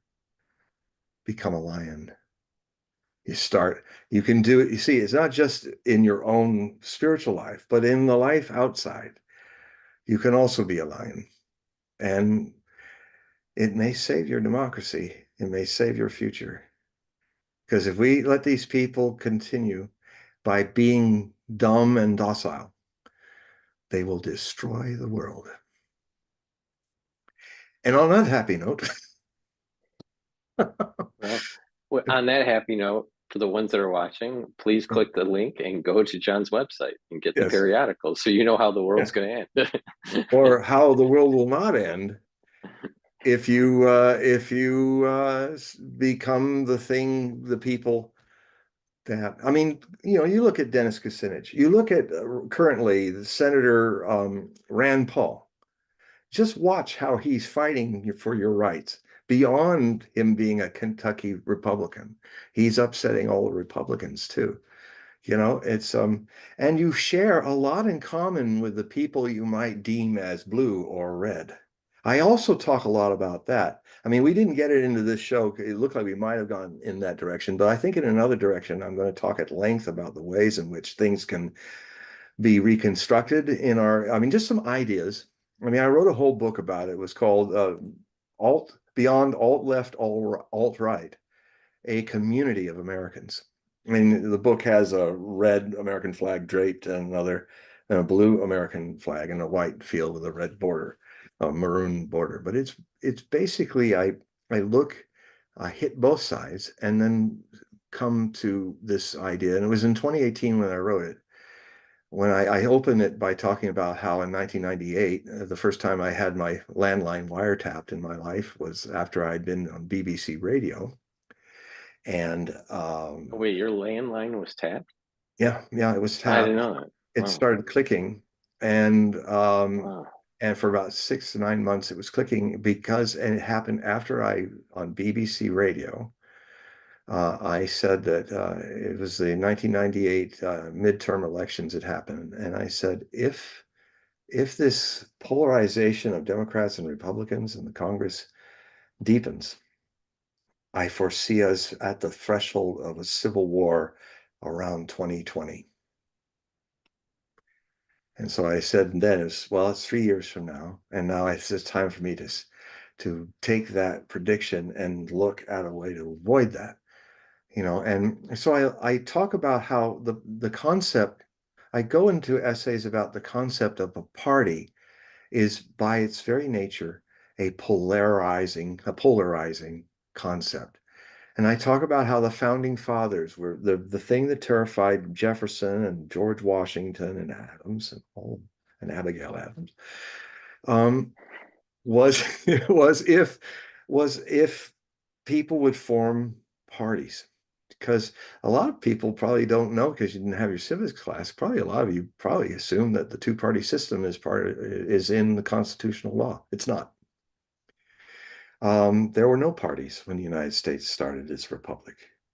And they were afraid if parties ever came, it would be the end of the republic and democracy because special interests, and they literally spelled it out. Back in the 1780s, they were spelling it out. Exactly what's happening to us now, and my book shows that. And then I talk about how because of air travel improving, what was lost when Democrats and Republicans had to spend a good portion of their time living in Washington, D.C., they lived as neighbors. They might fight tooth and nail on the floor of the Senate or the Congress, but then their kids knew each other. It was like a community. Everybody knew each other. They'd go to barbecues and things, and they used to leave that all in the Capitol building, leave that all in the White House, and they would be friends. So they created human relationships, human community connections. They were not polarized like our people. And one of the things that caused that, which I write about in this book, is when flying became so efficient that you spend 3 days in Congress and then you go back to your folks in the state where you live. And what happened was the community was lost. The other side of the bench became strangers. Your kids didn't play with their kids. And just simple human things like that is how this thing got really messed up to the point of civil war or needing a new revolution, which could happen in the next few years. It's a potential. Hopefully it'll be a peaceful Jeffersonian revolution. But anyway, so that happened. Um, then I talk about in the end is what's needed is if it were up to me, I would make any party illegal. They would be banished from the political world of Americans because parties are by nature dividers, tribal. We are the blue people. We're better than those red Americans and that we fly over all the time. And the red Americans go, oh, those are the woke and this and that. And so it creates tribalism. It creates the blue and the gray of the Civil War last becomes the blue and the red if we don't find a way to drop the concept of political parties and start to adopt the concept of political communities. Because a community, by its very nature, like I live in a little village of 1,000 people, an island in Pacific Northwest, and we all know each other. It doesn't mean you won't disagree with your neighbors, but the thing about community, it's different from a party. A party is all or nothing, my way or the highway. We're going to rush you all out of power and then we'll do what we want. But if you do that in a community, it's destroyed. You will be lost of house, home, water, food, business, friends, all lost. So if you're in a situation where the stake is it's in your DNA in a community situation that you gotta find common ground. with somebody who's blue or red in your community or another color or something like that. And you can start by doing just asking and communicating with people. I've been around in reds. I'm in a very deep blue part of the island here, with the island where I live, in the south end. But I've often in my travels, I've gone to Texas, I've gone to Arkansas, I did a convention there. And I actually had my eyes open. I would say that the people who are in red states are more open to hearing opposing views if you're respectful. If you don't come in like holier than thou and start puritanically going, "You're a red state," they'll roll their eyes and walk away. But I've found it's easier to talk to people in red states about difficult political issues than it is in my own village. They just when I wrote my Trump book, my first of the three, and I thought I wouldn't have to make the third one, but it's a good chance I might have to write the third and final Trump trilogy book. And I started the book talking about how I was walking down. I mean, this new book, I'll do it more, but I used to walk after. They all know that I'm, protect and do this stuff in my town. And they're all saying, "Well, John, what's going to happen? Trump won. What's that?" And and then when I told them, well, because of Trump's nature, because of he's a very unique character. I mean, his astrology is he's deep. He's actually a very complicated guy. Um, eh, and he has this ability to, and I didn't vote for him. He has this ability in his astrology, that if you throw negativity at him, he's a mirror. It bounces immediately right back on you. And you had such obvious signs of it. Look how he went through Jeb Bush. Oh, you don't have any energy because he's got this innocent, precocious 8-year-old inside of him. Oh, you're fake news. Um, all true. I worked for CNN. It's as fake as it gets. And I also debated Sean Hannity and made him go, sometimes on Fox, so until they banned me because of my prediction about the towers falling that I made 6 years earlier. And their response was, rather than to bring all the people together in that show and figure out what we got right and what we got wrong and then see what's coming next, their reaction, Mr. Ailes' reaction was, "Tell that Hogue he's blacklisted." So they didn't tell me. So I didn't know for 2 years until I finally found out, but that they weren't calling me anymore. So the if you can, you will find, if you can just understand and respect the need of people have different views, and that's what makes our country interesting. And it's always been a vibrant debating country, and sometimes we've even gone to civil war over things that we couldn't agree upon. But there's really so much that we share in common with the other side that, if you start with the low hanging fruit. You start with things like, yeah, we need a sewer system. Yeah, we gotta find a way to make it fiscally responsible and not some big boondoggle making don't throw money at it like some one side likes to do, and don't be so cheap that it can't. We gotta find a way to get the sewer system done. You know, we gotta, law and order is an important thing. Look what happens in cities that have defunded their police. They're becoming places where gangs are going in. Seattle's like this. Whole business areas are leaving downtown. If you watch X, you'll see it. You'll see the daily stuff of it. You'll see all these people coming in like an army, and they ransack it like the Goths and run off with whatever things they can grab, and no one stops them. That's a recipe for the breakdown of your American civilization. And so, I talk to policemen. I'm not afraid of them. I used to be in security, so I understand both sides. So, common ground. You find as much common ground with your neighbors as you can, and when you can't, you still remain loving and respectful. And you don't preach, you live by example. That's why the whole world is turning away from our country right now, because now they have an option. They don't use the US dollar as a reserve currency anymore. That's going away. When the US could keep everybody under hostage that way, they could walk into any country and say, don't do as I do, do as I say. And the whole world's been under this for a long time, and now they're free of it. And this is one of the least things, the most important thing you ought to know is that your dollar is no longer controlling the world. And so that's leaving in a few years. So, and the reason is that you have not lived by example.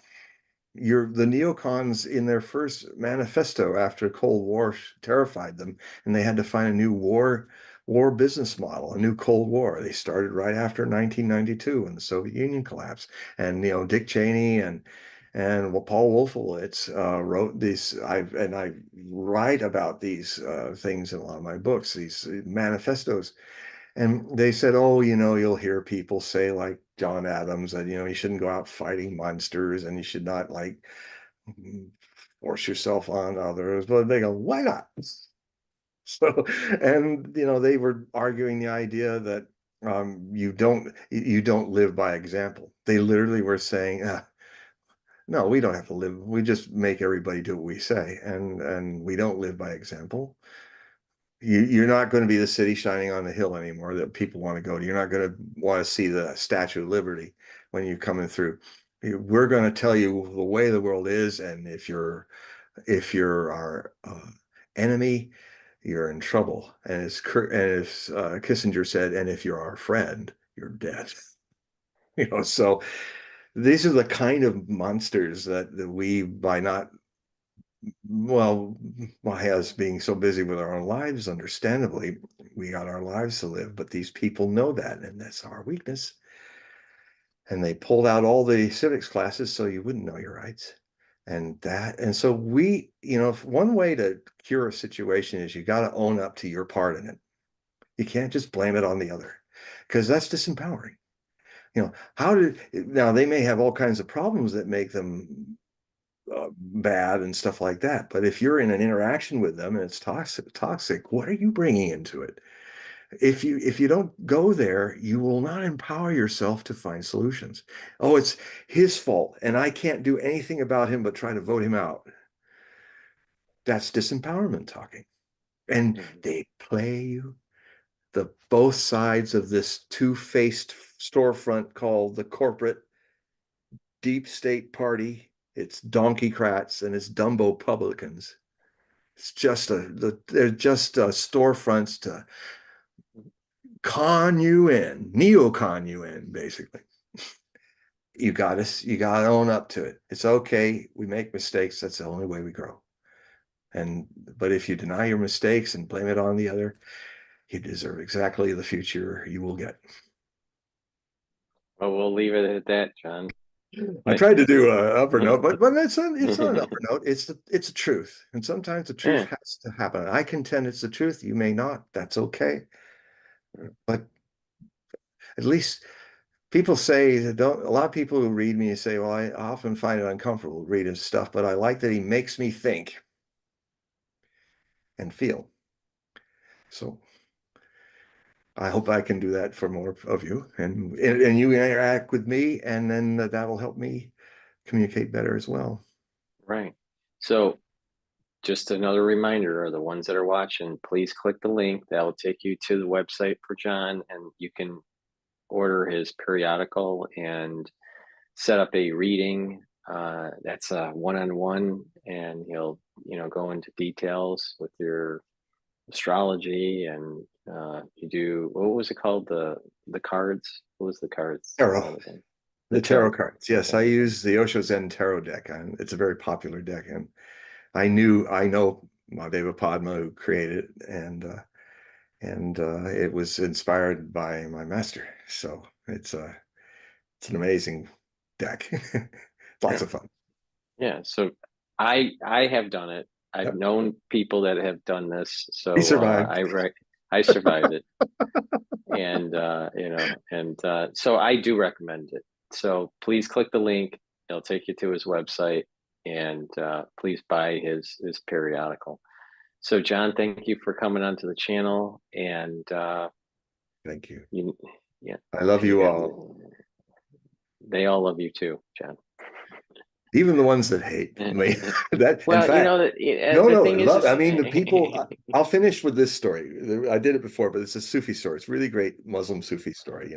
The guy was Sufi had a disciple had a father who was really didn't like his master, but the master said, "I've just finished a new book of thoughts on the Quran and all that. Will you give it to your father and tell me what happens?" And so he goes dutifully to the father and hands him the book. And the father goes, "What is that trash? You're not going to put it in there. I hate him." And he went to the street and threw it in the piss and shit in the street, and oh, so he walked back. And what the mother still hold the father and said, Father, calm down. You've got to be more humane. People have their opinions, and you shouldn't try to suppress and be violent about that. And so he went back, and so the master said, "So what happened?" Well, you were right. My father got really angry, and he threw it in the shitty street. But my mother, she really came. She came and was trying to convince him not to be that way and be more civil. Master goes, "There's nothing I can do for your mother. There's just nothing. But your father, he's so angry that the anger turns to love. Look what happened to Paul on the road to Damascus. He was out to kill Christians. He had been killing them for the Roman government. And then he was so hateful of them. Hate can turn into love. And it's always dangerous when people really get hateful. So look out, look out. Any moment, the littlest thing might turn you into a love bunny. And so there's a weird psychology about it. The thing you hate, you are. It's something you haven't reconciled in yourself. And then if triggers, if it's a stroke on the road to Damascus, a heat stroke on the road to Damascus, well, that was a trigger, and he completely turned him around. So the father, he said, he could possibly be my disciple. Your mother, it's too late. She's too wishy-washy. Okay. So what we're going to do is you have to do your bye-bye with the audience. Bye-bye. Okay. All right. It was as Vikia in the Luna of the Pantera says, bye-bye in Russian is poka poka. Right. Poka poka. All right. So let me stop the recording here.